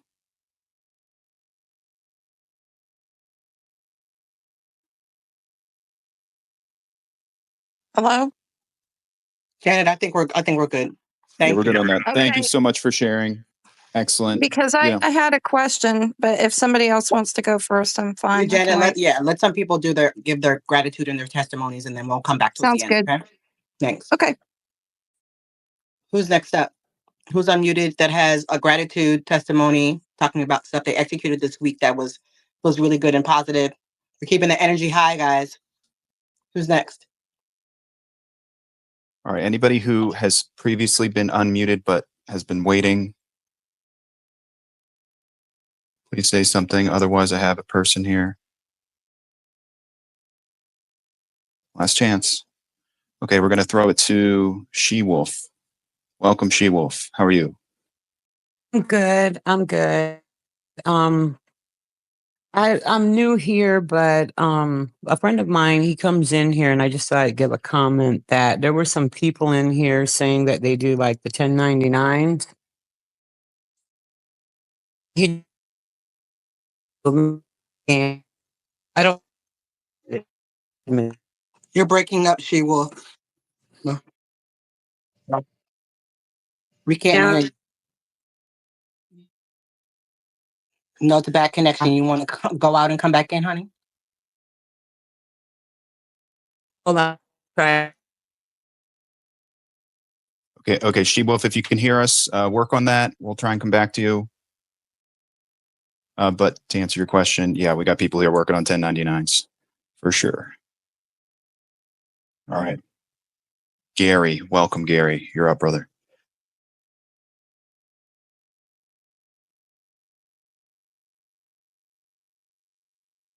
Gary, can you hear me?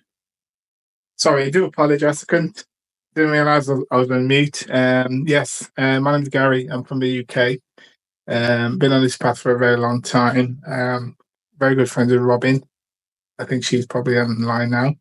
Yeah, I just wanted to say I actually did filed the 1099 online back in 2022.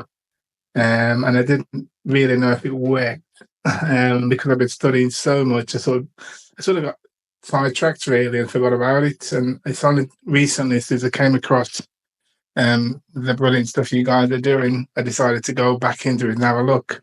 So while I went back online recently, I had an account and I realized I did my credit card. So the credit card sort of went to it, but I didn't realize the process actually worked. So obviously having first-hand knowledge, I've done it before, but I didn't know about the 1099B, which sort of got me quite excited. So yeah, I've been doing that and I've filed it already. I had a case in court and it was nice to see that it was emailed to the court.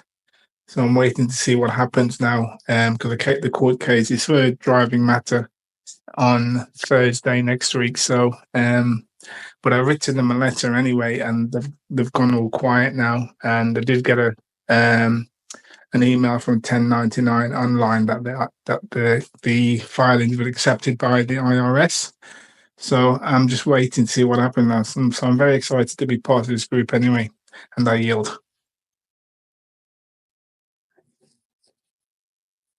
Thank you so much, Gary. And yeah, we look forward to you reporting back some results from that. Best of luck with that. Let's go back to She-Wolf again. Let's give it another try here. Okay. She-Wolf, welcome. You're unmuted. Can you hear me now? Yes, it's much better. Thank you. What I wanted to tell you was for the last maybe 15 years, what I did was, because you're doing the tax returns. And when people were doing the tax returns, we do them as individuals. And when you're being charged with a crime or like a traffic ticket or whatever they're going to charge you with, they are charging you as an individual. And I know this because I had a charge against my grandson for they said he busted someone's head open at school and stuff. They were just bringing forth this allegational charge. So I go in with the DBAs and I gave a copy to the judge. I just walked in there because they had captured him at school and took him to jail, juvenile. And he said, "What is this?" And I said, "Those show you that we operate as a not-for-profit." And he said, "But why are you giving me this?" And I said, "Because Abraham Lincoln suspended all commerce And the only way that we can operate in commerce properly is that we have to either do it by assumed name, or we have to have shows how we're conducting our business with you. And he stays really quiet. And he's, his attorney gets up, the one that they appointed for him, and he says, "Sir, you could just have a seat. I'm going to speak to the grandmother." So I said, "Well, Your Honor, the problem that I'm having is that I don't see any contract here with you in my paperwork. And therefore, you cannot charge him as an individual because the mother is here who acquired that DBA for him, and we control the DBA name." And so the judge, he's mad now. I didn't want to bring it up in court, but I told him they captured him, so we have to do it this way. And he tells the state, "Where's your charges?"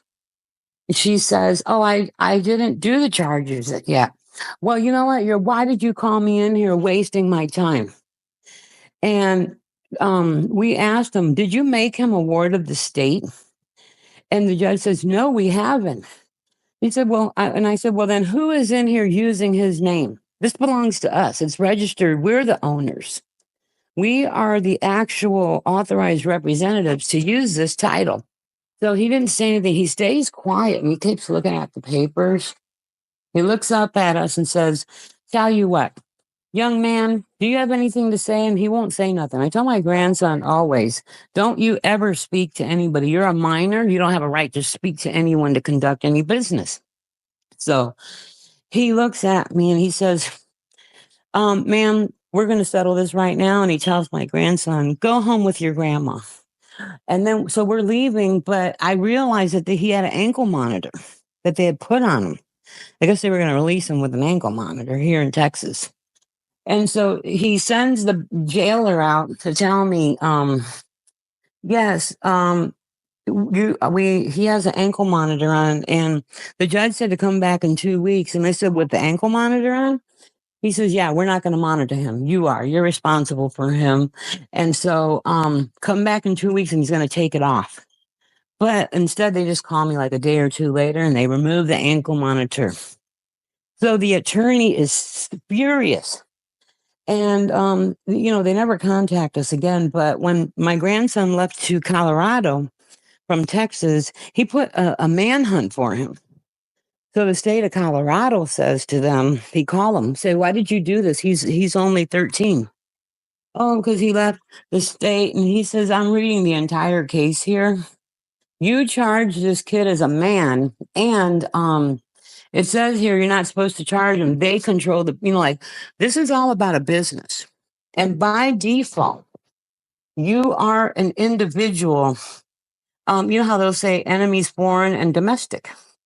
You are an individual enemy, foreign or domestic, if you haven't properly recorded what is the nature of your business and what is your relationship to that business, like owner, authorized representative. It doesn't matter. You automatically, you don't have any power because you have to record something in the main county where all the counties can see it, showing what is your position as a businessman or a businesswoman or even anyone 13 and older. Because here in Texas, at 13, you can actually buy that name, an assumed name, or you go in and you record that you're going to be using that legal name, right? As and however you're going to conduct your business.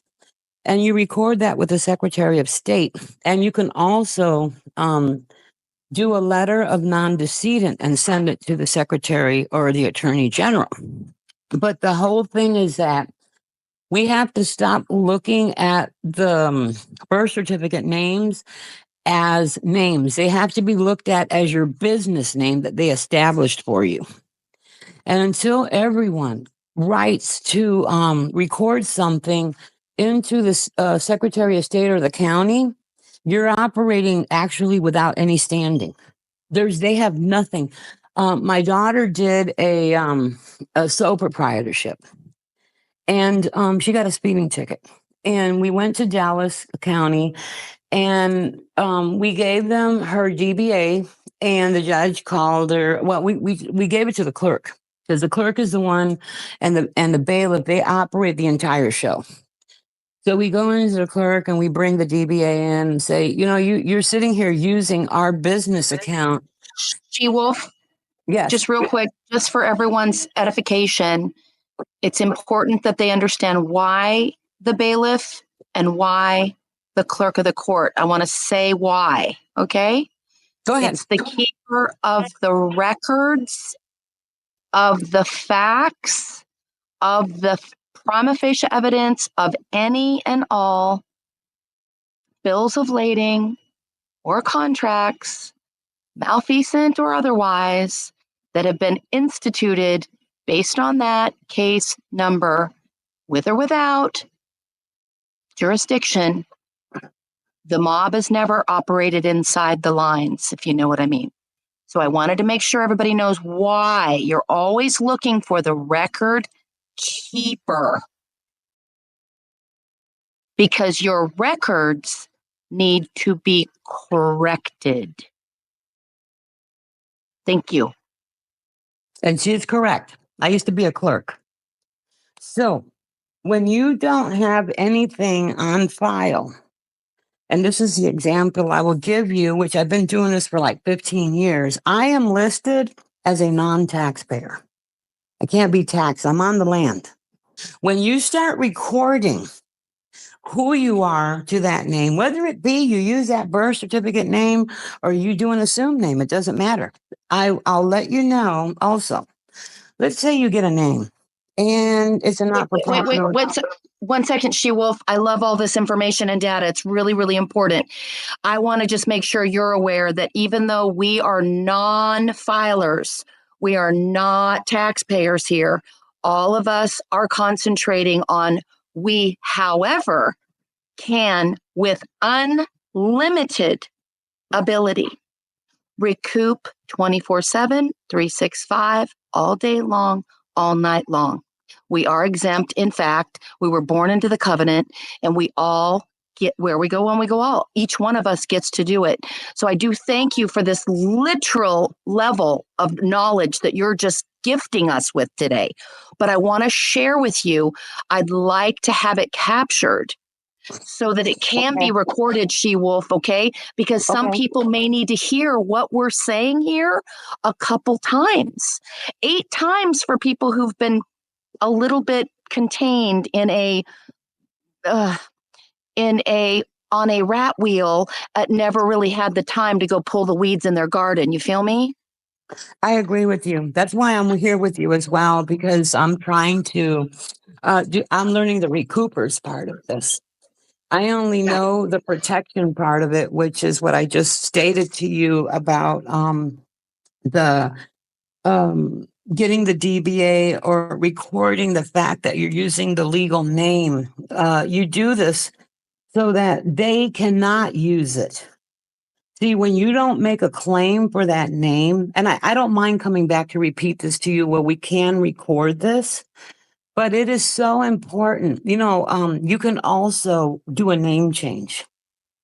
It is not a name change like you're changing your name. The name change is secret name, but they use errors and omissions to get away with this. It is really a name change of assignment as an adult. Once you become the age of majority, you can change that account and have it reassigned to you. And what it does is it kills the name. It kills that entity. And then, you can, you become the controller. See, they're the controllers right now. And we'll go back to that because I've been doing the name change thing. They, just so you're aware, they don't exist anymore, and their offices are all vacant. And there's no one coming to rescue us. It's us and only us. And we get to lock arms and never separate again. It took us a long time to find each other. There is no they. And I request that we don't give they or that any more of our time, attention, or energy, because we're coming out of her. Yeah. Thank you. Hallelujah. Yeah. And it's very important. Like what she just said, You must come together. I just told a group of people yesterday, I don't care who came into the office of the United States government because they are not there for you. You are separate from them, and it is your duty and obligation to do what is right for you, something that our ancestors never knew. And I'm sure we never knew this. And, growing up, they don't teach you any of this stuff. But when you record something for you, you know what happens? You come to life. Why? Because there was no recorded operator or position holder or office. This is your office. Their offices are vacant because they're foreign. And so the last thing I just wanted to bring forth was my daughter brought in that DBA, and she had like 1,500 in tickets. And the judge, the clerk tells me, no, don't go away, stay here. So we thought, oh God, they're going to get us in trouble, But anyways, they said, we'll stay. So the judge comes out of his chambers in his regular clothing. And he walks up to my daughter and he says, hi, I'll give you an example. He said, hi, my name is Richard, and you? So my daughter says, oh, hi, my name is Tina. Yes, can I help? Well, she said, Your Honor. And he said, no, just call me Richard. And he said, I wanted to let you know something, that you brought these in and it's not really fair to us. And she said, why? I thought I did it right. He said, you did, but you have to record this. And you got these assumed name certificates from like an satellite office or something. We can't see these. You have to record it at a central recorder's office, and that gives us notice that this name belongs to you, and this is how you're conducting your business. So I give you 6 more days. He's looking, he goes, and if you don't give us this proper notice in 6 days, he goes, you'll leave me no choice, but I'll have to charge you. So please go to the recorder's office. He was saying in Tarrant County or Dallas County, go record this, and then we can see you. See, they can't see you. When they tell you they cannot see a trust, they cannot see how you're operating, they ignore you. Know something is wrong. I've known this because I used to be a clerk. I used to listen to these clerks laughing their heads off. When I got put into their jurisdiction over there working at the circuit, and I would get mad and I say, that's wrong what you guys are doing to these people. Well, that's on them. They have to learn. My friend would tell me they either learn or they burn, one of the two. But we cannot tell them. He says, if we tell them, you know what, we're going to be arrested because we're ruining the business. Their job as a court is to make you into a criminal. So when you have a problem and you are in trouble, this is for those of you who may not have known this, you better counterclaim that charge. Otherwise, you're not going to really win. It's very hard to win unless they allow you to win, or the judge just feels like they're in a good mood. Well, sometimes I've seen it here. They will continue to mow you down, and they are not going to tell you why. So just remember, individual by default, this is a default. Everything has defaults too. Means that you are an individual taxpayer, right? And you are actually operating outside the bounds of like the law. It's not even the law, it's their statutory garbage. But when you don't give them notice, all it is that you have to record this as some type of notice so that they know that there is a living being operating that name, that entity, that trust, that whatever you make it into, that there is a living being behind that. Because when you're doing, like, say, an assumed name, it tells you on there. Look at, I would give you, go to Tarrant County. Let me add to this real quick and make it simple, just real quick for everybody. Yeah. Moment one fills out a grant of $18,000 from their EIN to their blue card person, that is called an assignment. That's plenty of notice for them to know there is a capable, living individual administrating this estate. Hands off my cookie jar. Yeah, there has to be some kind of a notice, right? And when you can share this with everyone, they have to have notice in order for them to leave you alone and not mess with you. Another thing is if you have a DBA, okay, say you're doing business as a not-for-profit locally and you recorded it and stuff, keep it in your car. Keep one copy in your car. When you're pulled over, if you didn't change your driver's license to reflect that, because see, once you do, like say you're using your legal name and you have a driver's license, you just signed off on it. There's no position on there. So you're driving around and you didn't put the name of your business as you're the operator. You can put the authorized representative, owner, you can put trustee if it's a trust, right? That is still a business and it puts you back on the land. And when you do this, now you're no longer a US citizen, you're actually operating as a state citizen. Like it changes. Why? Because the office of the Secretary of State and the Attorney General, they don't protect men and women. They protect the businesses that are registered, or rather recorded in the state of. All the businesses that are recorded, no matter how you're doing your business, that is who they're protecting. But if you never recorded anything, they are not protecting you. I've talked to the Attorney General out of Florida, out of Texas, out of Indiana, and they keep telling me, look, this is the Wild West here. People think that there's some kind of law and order going on here because like people will get a license to do business. They're only paying a license because they have like more employees or however they want to do their business. The license tells the state if they're going to be a tax-paying business or a non-tax-paying, how many employees. It's only for them to know who they're protecting and what is their status. It's all about the status. If you don't have a status, you are going to be deemed by default the individual. And if you look at sole proprietorship, look at it and it'll give you the definition. It says that the sole proprietor is liable for all charges incurred. That's why they're giving you that ticket and they're saying, we don't care. We gave it to you and you're going to pay it.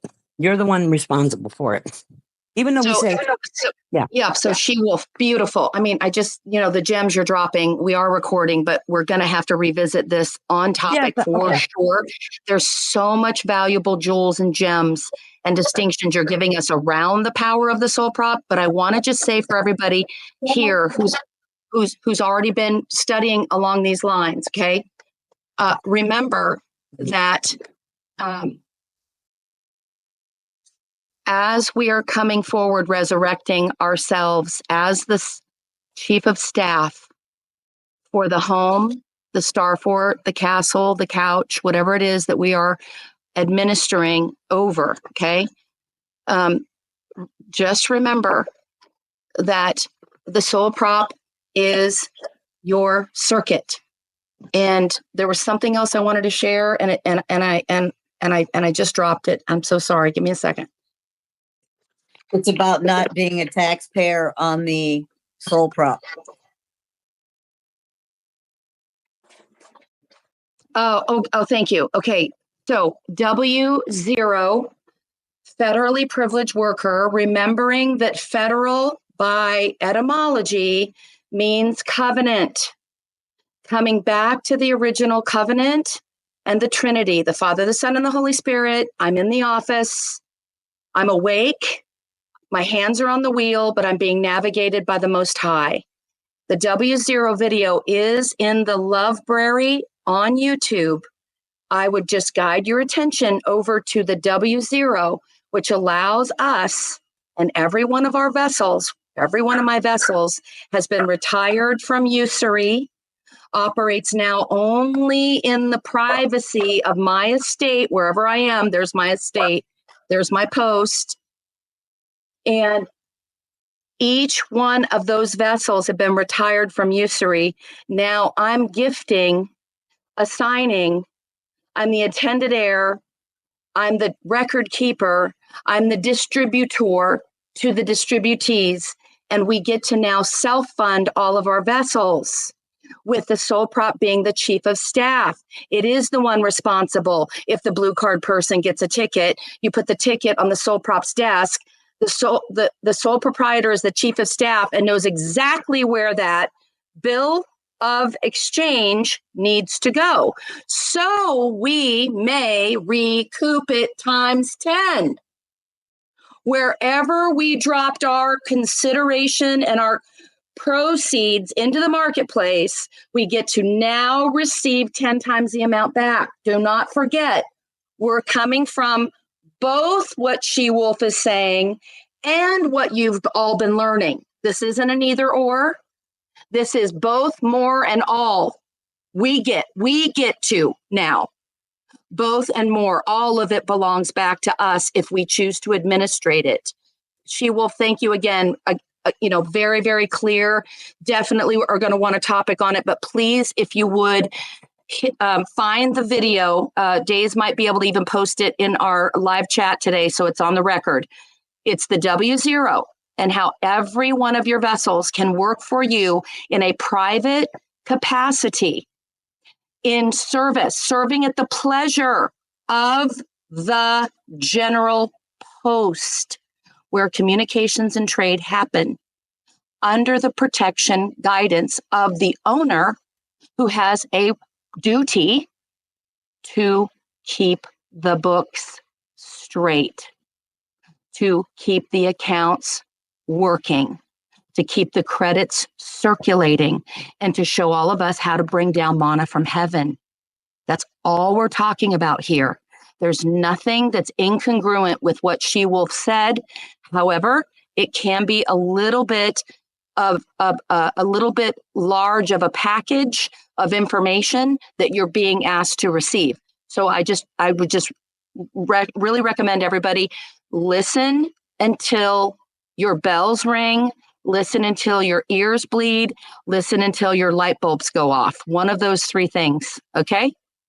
Because it's all here. Yeah, you bet. Thank you so much, She-Wolf. All right. So much. I'm going to be here, but I'm going to mute. Okay. All right, babe. Bye for now. Thank you so much. Is everybody really clear about that? We're putting all this information into our bundle. That's our responsibility. That's in our arms right now. We're carrying the sacred scrolls. We're carrying the sacred ledgers. We are here to bring resolve and dignity and honor back to our ancestors who walked and built this land. And many of them have stayed very silent as a peaceful resistance while they've been on the plantation, and casinos have popped up all over the place where some of these people may need to be rescued off of the ward of the state status, which many of our military men and women have. Many of our tribes have. They are wards of the state until they've been extracted. And most of that falls under emancipating yourself from the 10 square miles of Satan's workshop, which we have already foreclosed on that franchise and all of its government of, state of, dunce number holding pirates who are swimming their way back to the homage of the Bar Card Association, and it's a long swim from here to London, just saying. So thank you, I yield. You are so correct. I don't know how to do what you're doing, but that's why I joined the group.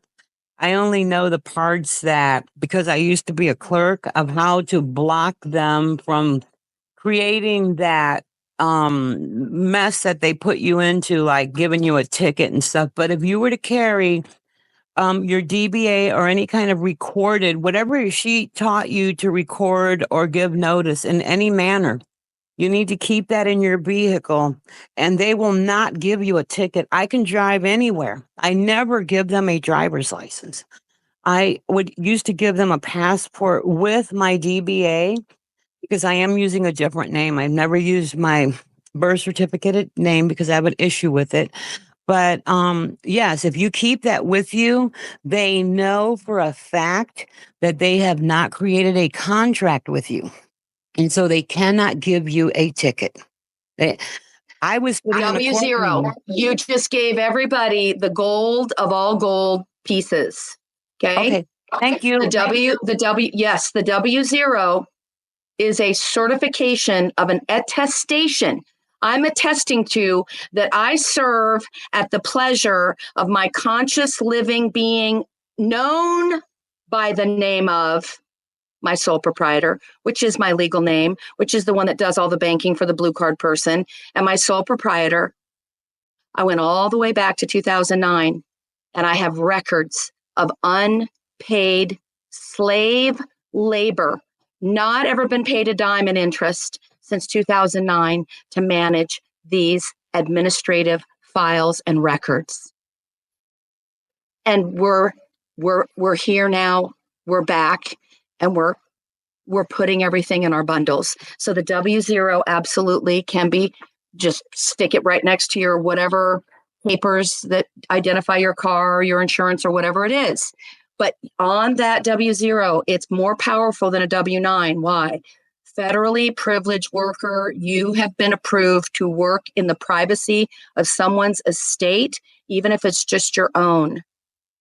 And anytime I file any report or filing or submit an information return, if I'm reporting suspicious activity by these actors and pirates, always my W0, confidential across the top, maybe my CAF number on it, maybe a stamp. It is always a part of my correspondence when I'm contracting through the mail and arbitration. And nobles and sovereigns and regents only administer through the mail. It keeps our hands clean. It keeps our status and jurisdiction as in dominion. And we're contracting through the mail using the only ones that are holding oath right now are the federally privileged workers who work for the post office. And their job is to protect communications and trade structures that we've agreed to trade inside of. If you've done an ES and a V, we've all agreed to come out of usury and start trading credit for credit or a like-kind exchange, of which there is a 1099 for. Everyone could put their ESs and Vs, their receipts, on a like-kind exchange if they wanted. There's a withholding box on that too. But what we're letting our back office treasury know, which we've all become treasury agents because we're all in receivership now, our records are bona fide and they are facts and they're admissible only in a court of competent jurisdiction, which none exist at this time. We are the clerk of the council of the Most High, and we are able to gather among a jury of our peers like we're doing right this minute. And we are able to arbitrate, settle claims amongst each other. What do you need to be made whole, She-Wolf? How many cars did you have stolen from you in 2024, She-Wolf? How many houses did you have taken away from you this year? How can I grant you my voucher? I'm vouching for your character, for all the work you've done for the community and never been acknowledged for such gold and contribution. So that's what we're doing here. We're walking out of usury and we're living by that moral code. I shall not trade with an enemy, but I shall gift and grant my family, my friends, my federally privileged workers, and any partner or alliance that I form along the way on my path, clean hands. All glory to the Most High that architected you and me, that architected all of our bona fide energy that's been stored up for such a time as this, last 7 years, next 7 years, we are free, like the child, the meek that inherit this earth. We are boundless energy. We are the free energy and we are the treasure. We just didn't get the memo.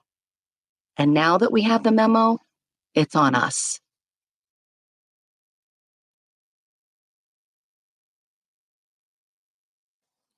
Yeah, and Kim Marie, I know you were mentioning that What? W0 video. Yes. I just posted it in the live chat. I'll post it again because that first one's getting buried.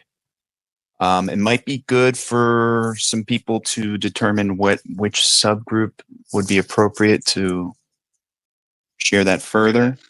Yep. And it's the first thing you get to do when you procure your sole proprietor's EIN. Fill out the W0. Absolutely give yourself a basis for a claim of at least your salary for 2024. You now have not only proof of payment, but you have proof of authority that you can grant and gift all day long without limit. The payer, by the way, never gets a bill.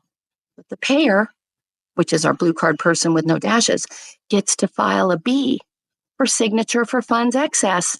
Even if I do a B on one of my irrevocable trusts, other escrow accounts that have been sitting there earning interest because $100 was deposited in those accounts back in 2009, do the FDIC math. It's $1 million a year.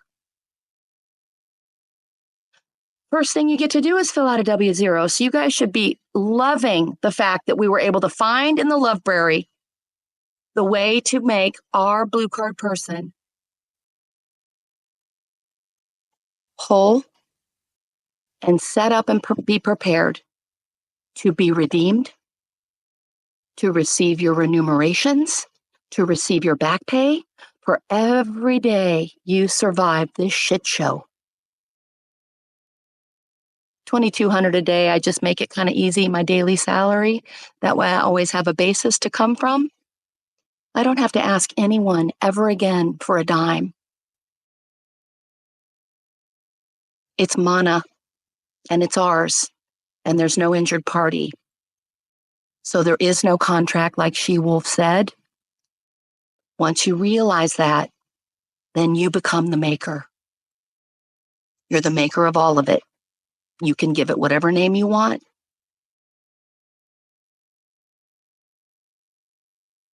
Hallelujah.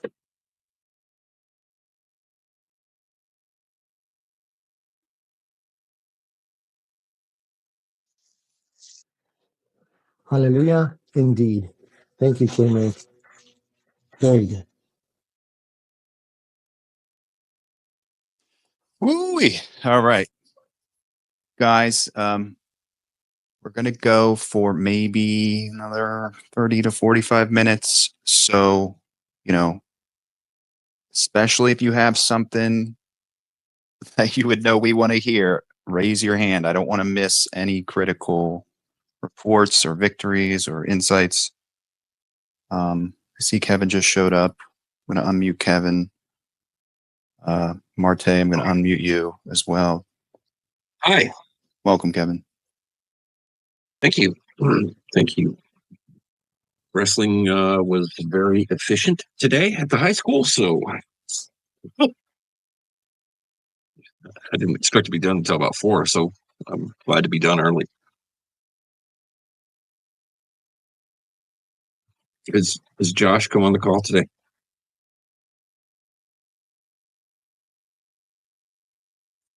No, we haven't heard from Josh today. He had a very good success. If he was here, I'd let him.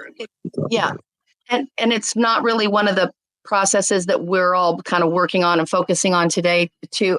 Just so you know, Kevin, we're really working and focusing on the TILA. There's now 6,000 people in Recoupers. So we're interested in getting the memo out to 6,000 people who can turn around each one, reach one, if they know anyone who's been stolen from by these pirates, a house, a car, or more. that's the focus of today. So, and everybody has so many processes that they're doing that we're wanting to just kind of, we have an audio right now of a share of an ES and a V. We had 2 this week, one on my live on Friday and one that was sent to me special delivery. That one is one is March 6th on its way from 2 years of ESs and Vs. And one is due 9 weeks from now. ESs and Vs 2 years again. So that's 2 ES and V successes in one day. And I wanted to make sure we put that in and on and for the record here, because I know a lot of folks that are in this room right now. There's 173 of you.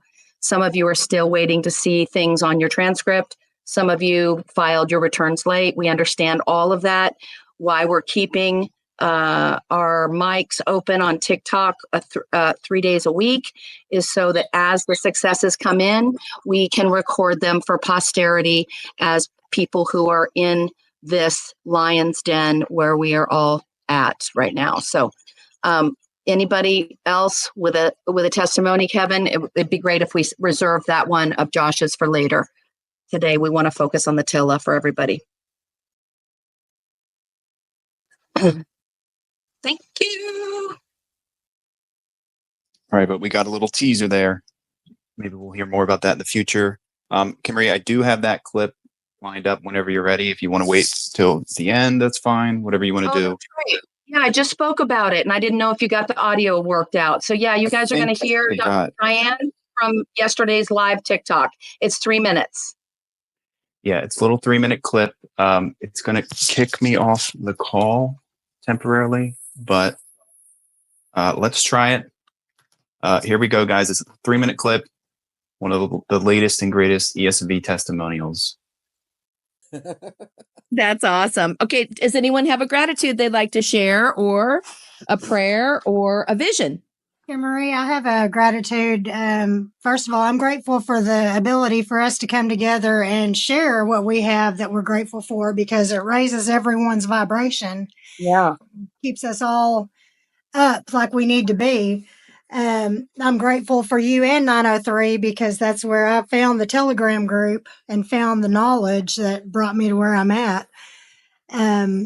But furthermore, I'm grateful for the vouchers and the ESs and where we were, the knowledge that gave us. Sorry, I get my words tied up when I get excited, because I'm very excited. I'm very excited. Let me just say this. I had the phone call with the IRS because I also had the 4883C that I received in the mail. And I verified my identity with them on Friday, and they approved my return for 2023. They said I can expect my deposit within 9 weeks. What? Yes. I also received the CP50. I forget what the form was, where it asked me to verify my identity online as well. Yes. I did that. It also gave me the message that my return was approved and I could expect my deposit within 9 weeks. So it sounds like I'm golden and good to go on 2023. So sent my 2022s. I missed the deadline on 2021, so I sat on it too long. Yeah. 24 in the mail, so we'll see that coming in as well. So how does it feel to realize that you can gift yourself with mana, and all of that mana is a combined energy of your effort, your actions, your prayers, and it's a piece of your history, your legacy? How does it feel to actually be in control of bringing that mana down for yourself? Oh, I'm so excited. I'm just shaking all the time. I feel it. The energy is just coursing through me. I'm telling everybody I know about it, and I've become a hope dealer in the area. What's up? And what's up? I'm preparing everybody to learn, trying to tell everybody I can about it. I've got a little binder made up with all the information in it. So I'm ready to share the knowledge. We'll see how I can spread it. I'm going to tell you something. Whatever party you're having, you better be inviting me, okay? Because I'm coming. And you're in Texas, aren't you? Yeah. I am too. You're not far. What? Are you in my Texas group? We got a free state of Texas Republic group that we're trying to stand up. I don't think I'm in that. I'll have to find it on TikTok or on Telegram. Okay. Do me a favor. So find me in Recoupers, okay, and send me a DM. Okay, I will. Awesome. Okay, because we're going to be making some plans for sure. We're going to be making plans in a big state of Texas, and I want you to be there. That'd be awesome. It was perfect. It was amazing. Amazing testimony about ESMBs. Love, love, love. We don't call you tacky techno for nothing. I was just really worried it was just not playing the whole time. Okay, but great, everybody. You saw the testimonial, right? I hope to hear many more of those in the near future. I have a feeling we will. Wait a minute. Did y'all really listen to what she said? There's I feel like people on this call. Like you that's guys what I mean. I feel like it's I don't know if people are catching this, Like, do you guys comprehend what she just said? She did her ESNVs. They posted on her transcript.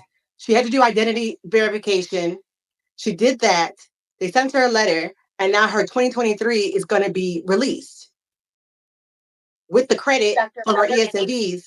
And she created manna from heaven. And now the girl's going to be set and has made a runway or roadway for herself to continue to learn and to study and to manage her estate and everything that she's going to be working on in the future. Dr. Heather? Yes, ma'am. This is Anna.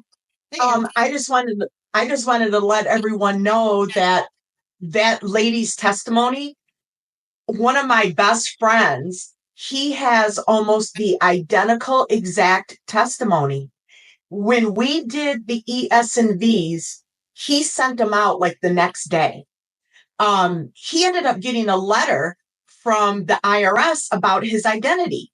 Well, he pushed it aside. So we were about a week ago, we were all in our little group together with Tom and Nathaniel. We were all in our group together studying, and the letter came up, and we said, "You called the IRS?" Because it was an identity letter. I'm telling you what, he called the IRS. They fixed the identity issue. They released his 2021, 2022, both of them. And they told him, the lady that he spoke to was so helpful. He couldn't believe it. She told him, listen, before we can release your 2023 and 2024, she goes, all you have to do is, complete your taxes. So he's like got all four confirmed, and the 2021 and 2022, she said the date that that like the check, I guess, will be cut is going to be, I can't remember the date, but it was in a couple of weeks. And she said, yeah, there you go. Thanks, Tom. Yeah. So our group has which I'm surprised he's not on the call today, but almost the exact same testimonial. And when he called the IRS, they were extremely helpful in helping him get all of this accomplished, which I really loved hearing. So anyway, I just wanted to let everyone know it's happening. Anna Banana, thank you, girl. Oh no, Anna Maria Banana DeSantis. Go ahead, girl. Oh yeah, I used to cry. The boys, all the cute boys would say that I'd cry. but then I realized, oh, they're doing it because they like me, girl. I love it. Amazing. Look at that. Another testimony. We had an audio and now we have a live person telling us the exact same freaking thing, y'all.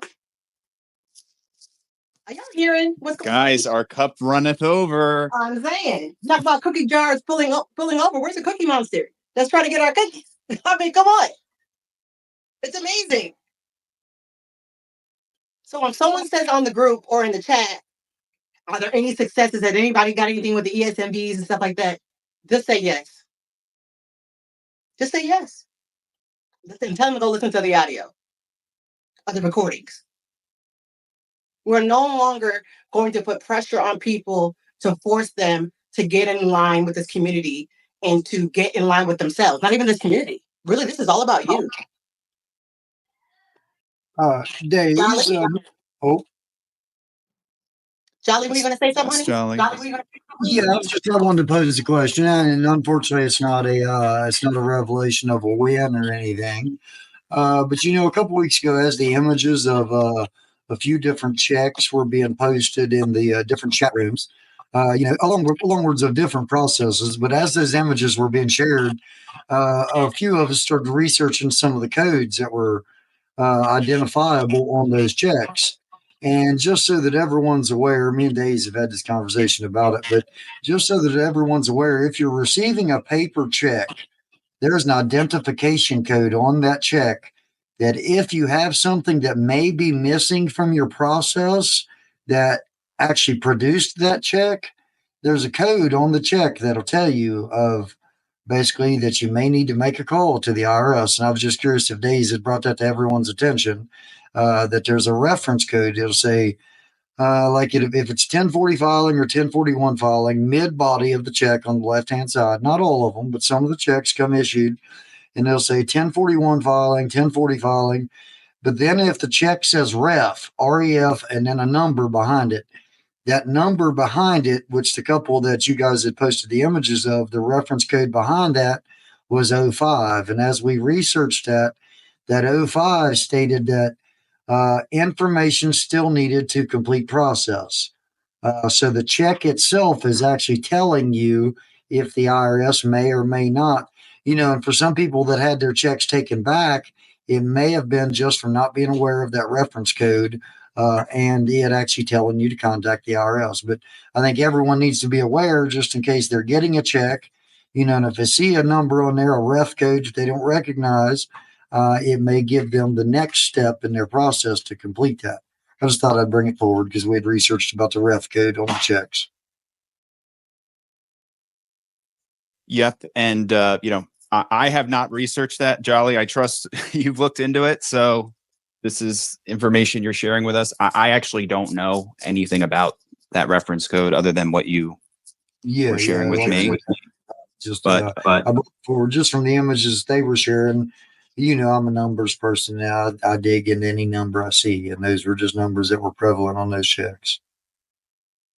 Okay, but part of the way I interpret this is like, well, maybe it's good to double, triple check if the IRS needs to verify your identity. Perhaps it's that simple.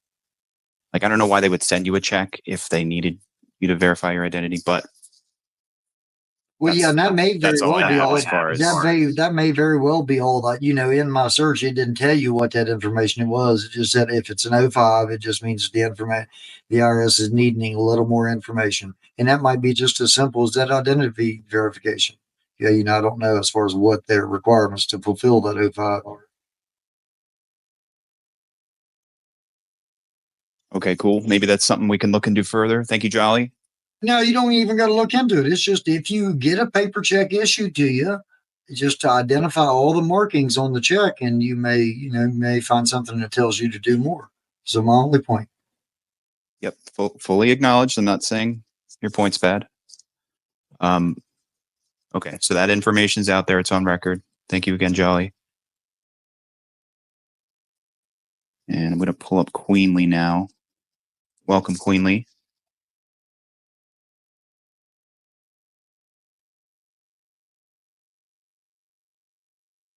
Paige and Queenly, if you're there, unmute. Guys, if you want to jump on stage, the clock is ticking, so don't hesitate. Raise your hand.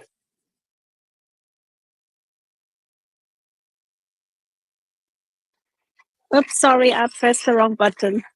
I had Okay. my phone in the pocket. Thank you. Yep, Sorry. we can hear you now, Queenly. Welcome. Go right ahead. Hi, no, sorry, I just pressed the wrong button. That's fine. Go right ahead. Okay, well, since I'm on the line, I just want to say I am very lost, but I'm listening until I do know what to do. Thank you so much for the process, explained very, very clearly. And I'll just carry on listening. Thank you. Okay. Thank you, Queenly. We're going to go to Fear Not. Welcome, Fear Not.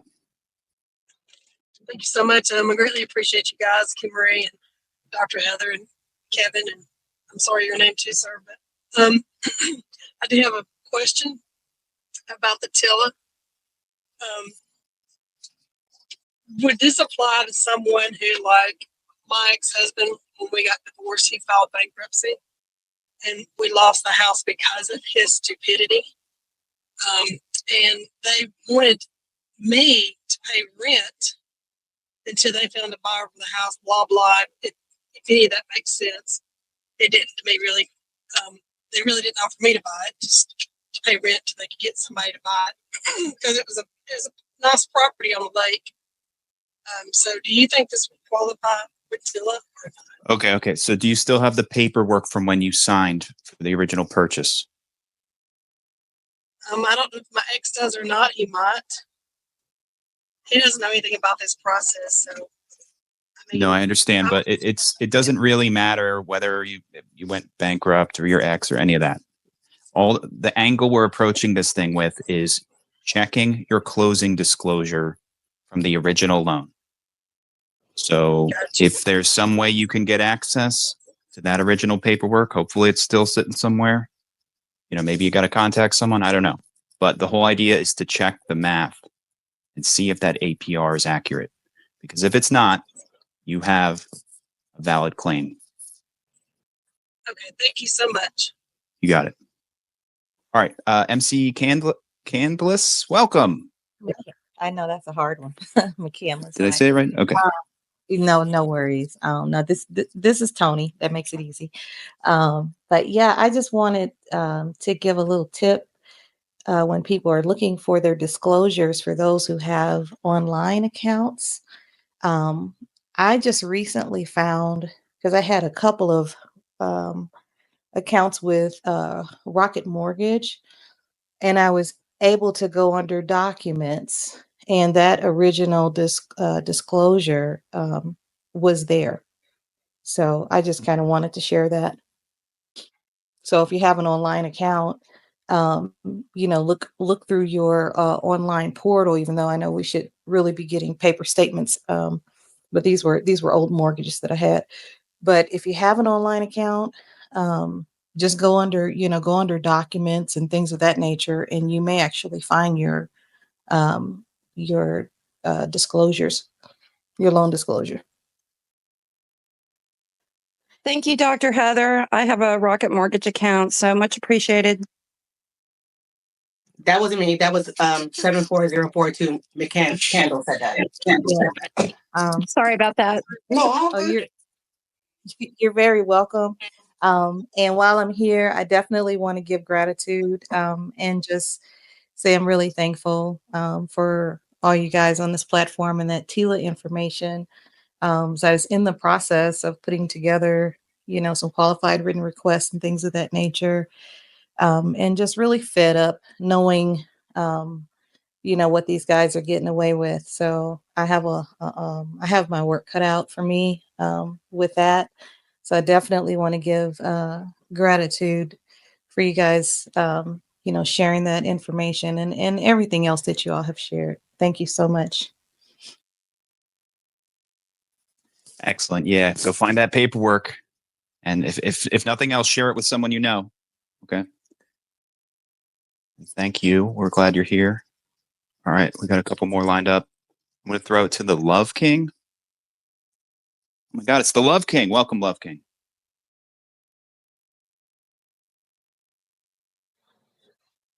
Right here.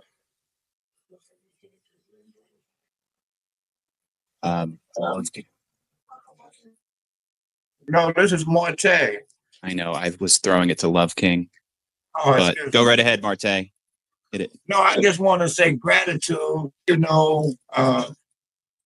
You bring pure light and love, to the universe, and I done filed my 1040 ES through 21 to 24. But I made a mistake. I didn't put the minus sign on it. So I'm doing a 1040X. So I heard Kim Marie say something about put $1 somewhere. Do I put it on the that's for a different, that's for something totally different. Oh, okay. Okay. So don't worry about that for All right. stuff. All right.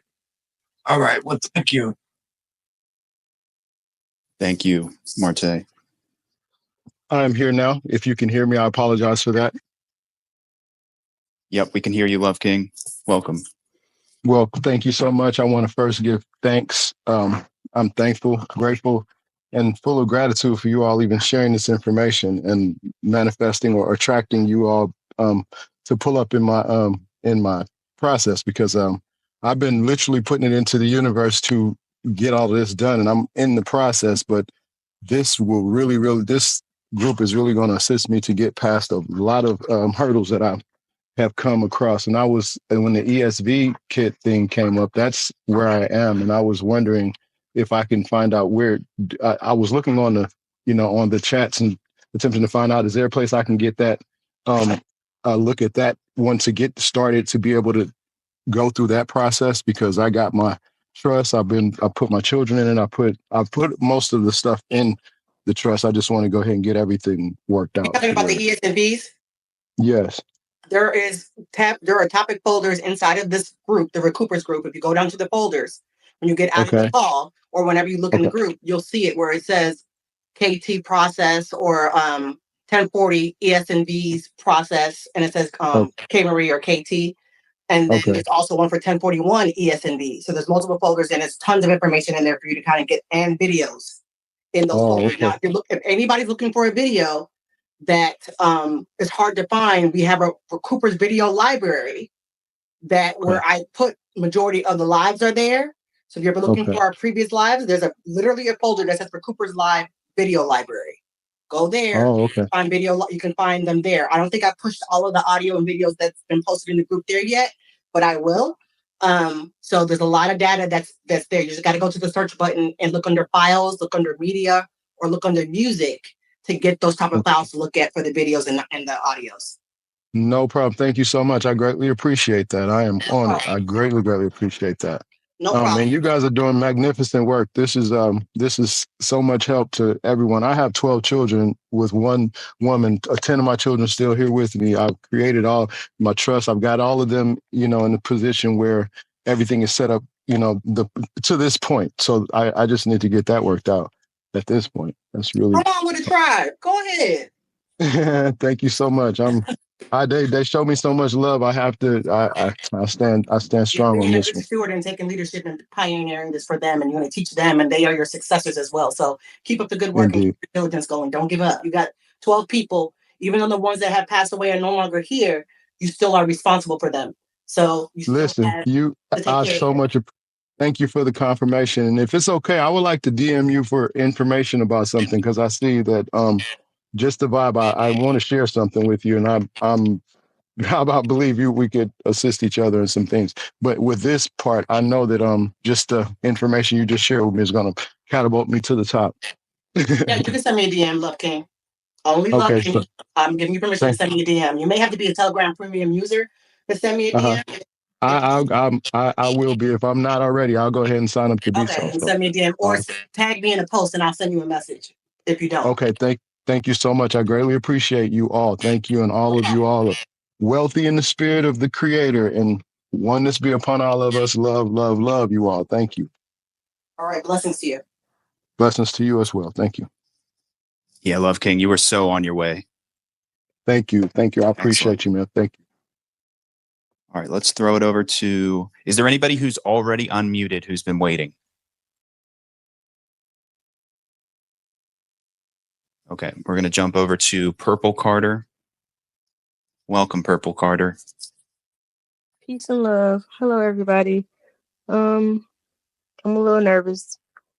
So I just wanted to kind of address the issue I'm going through right now with the courts. I got into, I don't want to speak too much, but I got into a little altercation with the police officer. I was trying to let him know I was traveling in the private. He didn't accept that, of course. He didn't even give me a chance to show my paperwork or anything. He just started assaulting me, telling me to get out the car. And I kind of ran out the car and ran in the house. And so he put me down for fleeing and resisting arrest. But that's not even the thing. The thing is, when I went to court and tried to represent myself, the judge wouldn't let me represent myself. I tried to submit my paperwork, but I didn't mail it in the first time. Hold on. And Purple Carter. so he locked me up and gave Purple me Carter. Yeah. Mm-hmm. Sweetheart, ultimately, are you stuck on a process as you're trying to resolve this court case? Because we have a folder called court cases. Yes. Did you go through the court case folder to look to see if there was some remedy for you there? Yes, but it seems like everybody is getting locked up with the processes. So I don't know. Okay, I just did an injunction on him. He gave me two $30,000 bonds. He ordered me to a forensic evaluation. Okay, ma'am. I did 60 days in jail. 1 second, Purple. I'm trying to get you to give me the specific question you have. So you're looking to get a resolve of how to get out of your court case or what? I'm looking to see how do I file federally, if that should be the next step. I don't know. That's why I was trying to give you a little bit of background.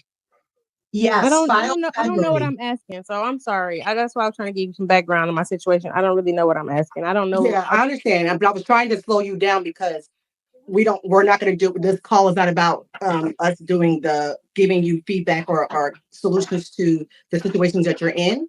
So, but I understand why you asked it. So I'm not knocking you for asking it. What I'm asking is trying to streamline you to get you to what are you asking? You need more guidance on direction of where to go to find a process, or is it you want to file federally? So if you're going to file federally, that's why I was trying to explain to you. Somebody just told me to come here and say this. So the next step is that they're trying to get. I haven't signed my last bond paper, and he's trying to get me to come in and sign the contract and make a payment. And I don't know how to avoid that. So okay. Cameron, you can jump in if you want to, but this is my thought here. Listen, have you been charged with something and you went to court and they gave you a charge? They completed your case and gave you a judgment? No, I haven't even got past the name part. I can't even get past the name part with him. Your name. Okay, so there was a live that we did 2 or 3 weeks ago about 1099Bs. And there's also a folder called 1099 Bees and Boy Magic Bullet. The reason why I'm bringing that up to you is that in that audio that we did about 2 weeks ago on the live on Saturday, which will be in the video library, Kay Marie goes over someone specifically talking about a court case and how to put the court on notice using a B. Okay. That would be a great place for you to go look at. And in that 1099B Magic Bullet folder, that file is in there because I put it there myself. I'm telling you it's there. Okay. So if you go there and listen to the audio, it's the last hour of that 5-hour call that we did about 2 to 3 weeks ago. About the last hour and a half, Kay Marie literally talks to somebody about their foreclosure and a court case and how to put them on notice and how to get them off your back, pretty much. I would admonish you to go listen to that and then also research about the B's and look at the 1099 Bees and Boy instructions. And I'm telling you, that's going to help you. Thank you so much, because I listened to that already, but you telling me that puts it into more better perspective of how I should view it. What I would do I would slow it down as she's talking, slow it down, take notes, put a timestamp on something you want to circle back to, and then either or execute while she's talking to you so you can kind of physically do it. You're doing muscle memory. So you need to be able to know. That's how you practice learning and comprehending. Everybody learns differently. Sometimes it's physical, sometimes it's kinetic, sometimes it's audio, sometimes it's visual. So that's what I would advise you to do. Thank you so much. That made a lot more. That made sense to me to be able to understand. All right, sweetheart. We're so glad to be here to help you and support you. You got this. Don't worry. You are taking control of your estate. You are taking control of your life. You got this, sis. Thank you so much. You don't understand how much that made a difference. Thank you so much. My pleasure. My pleasure. Okay. Excellent. Okay, guys, we are getting to a point where we're thinking about wrapping it up pretty soon here, right? We're going to throw it to Wild Horse right now. Oh, wait, she just unmuted. Or did someone unmute you? Oh God. Okay. Maybe we can take like one or two more calls or report. Oh, there she is again. Wild Horse, I'm going to unmute you. Welcome. Hey, thanks, Tack. Appreciate it. I was wondering if you got the audio that Kimmery asked me to send her about the writ of restitution. I did. And we were watching that in our study group. And I forget what we were planning to do with that, but I'll talk to her about that a little later. But yeah, that did make it in. So thank you for that. All right, good deal. Also, what Jolly had mentioned earlier about the meanings for the codes on the checks. There's a link I could drop if you guys would like, and it shows all of the different meanings for each different code that could possibly Yeah, show put up. it in the IRS tips folder. There's an IRS tips folder. Put it there, baby. We would appreciate Cool. it. Yeah. So it'll be on anything like taxpayer notices, examination notices, or Perfect. vouchers, whatnot. Yeah. All right, that's it. Thanks, guys. Thank you, Wild Horse. Yeah, keep an eye out for that in the IRS tips room. Hey, guys. Yes. I was going to say that we should wrap up, and I want to see if there's anybody on this call that wants to end us in prayer.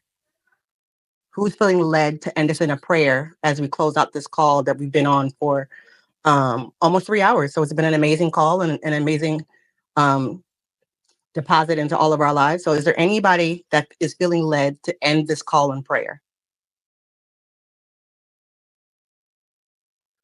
Either raise your hand or unmute your mic. Don't be shy. Hi, the human Cheshire Cat here. I raised my hand before you said anything about prayer. I was not raising my hand to pray, just so everyone knows. But what's up, girl?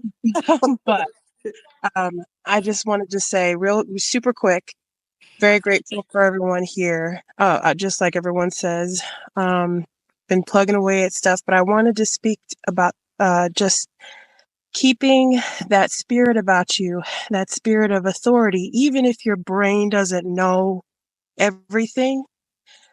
If you go in to whatever your situation is with a coherent heart and with that truth, like this is the truth that we're after, that we're on.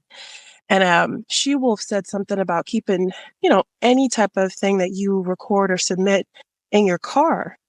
And I just wanted to say that's what happened to me. So I live in my car. I spoke previously about my physical situation, and it's tough for me to be in public and all this sort of stuff. So I take refuge in my car. I'm an environmental refugee. And my car is on the repo list, by the way. I don't say that proudly, but it does make life very interesting. And just once, there Wait a was minute, pause, sis. Did you hear what she said about TILA and with your car? Yes, trust me, I'm gonna get on that. All Sure. right. I just wanted to pause you so to make sure you dropped that. Did you caught that? Okay, go ahead. Oh yes, thank you. Okay, go And ahead. but one thing I will. Okay, so on the repo list, blah blah blah, whatever. That's like paperwork, stuff. But the repo guy came. I was actually working. Repo guy came, and I went out, to the car. I wasn't in the car, but I went out to the car, and I had paperwork that I had submitted, all handwritten, no forms, nothing like that or whatever, to 2 separate courts. And he had my car up on the tow. And I don't know about y'all, but repo guys are pretty ruthless, And never in my life have I heard of any repo guy taking the car off of the tow. Because once it's on the tow, it's, they're out of there. And I said, I got my paperwork out of the car, and I explained to him my situation. I was like, listen, I'm already talking to the attorney general. This is what I wrote out, and it was just speaking that truth from the heart. I didn't know if he was going to take the car or not, but he needed to know that I'm not just some schmuck, like I'm taking care of my business. And that he's like, all right, well, I just need to take a picture. And I was like, me too. So we both took a picture of my car on the tow. And then he took the car off the tow and went and just drove off.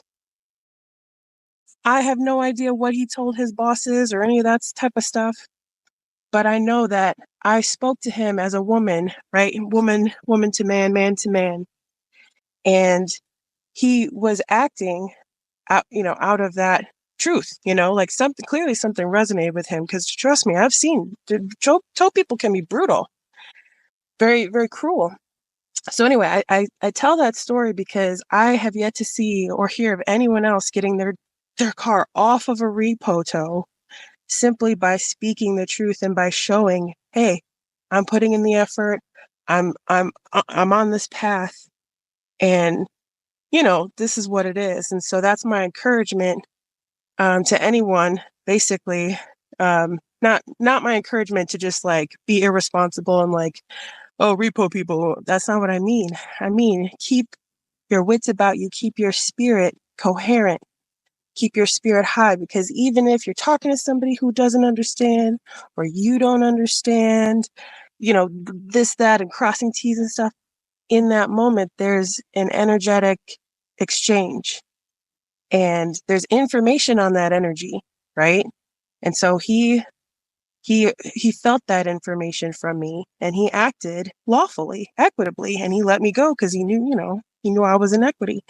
So anyway, that's my encouragement is, yes, keeping stuff in your car, but it doesn't need to be perfect. It just keep that spirit about you and yeah, just speak in truth, speak from the heart.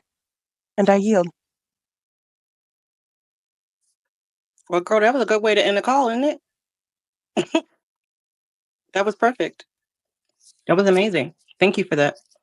I agree, and I think Heat and Hood, are you there? I think maybe you may have been volunteering to close us out with a quick prayer. Is that accurate?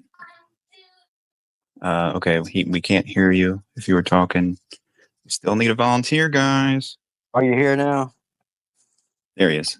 Can you hear me? Yeah. Sorry. Like I said, with it on mute, I'm grateful for you guys, the information y'all are sharing. This is wonderful stuff, man. I appreciate every bit of it. But yeah, I will close us with a prayer. If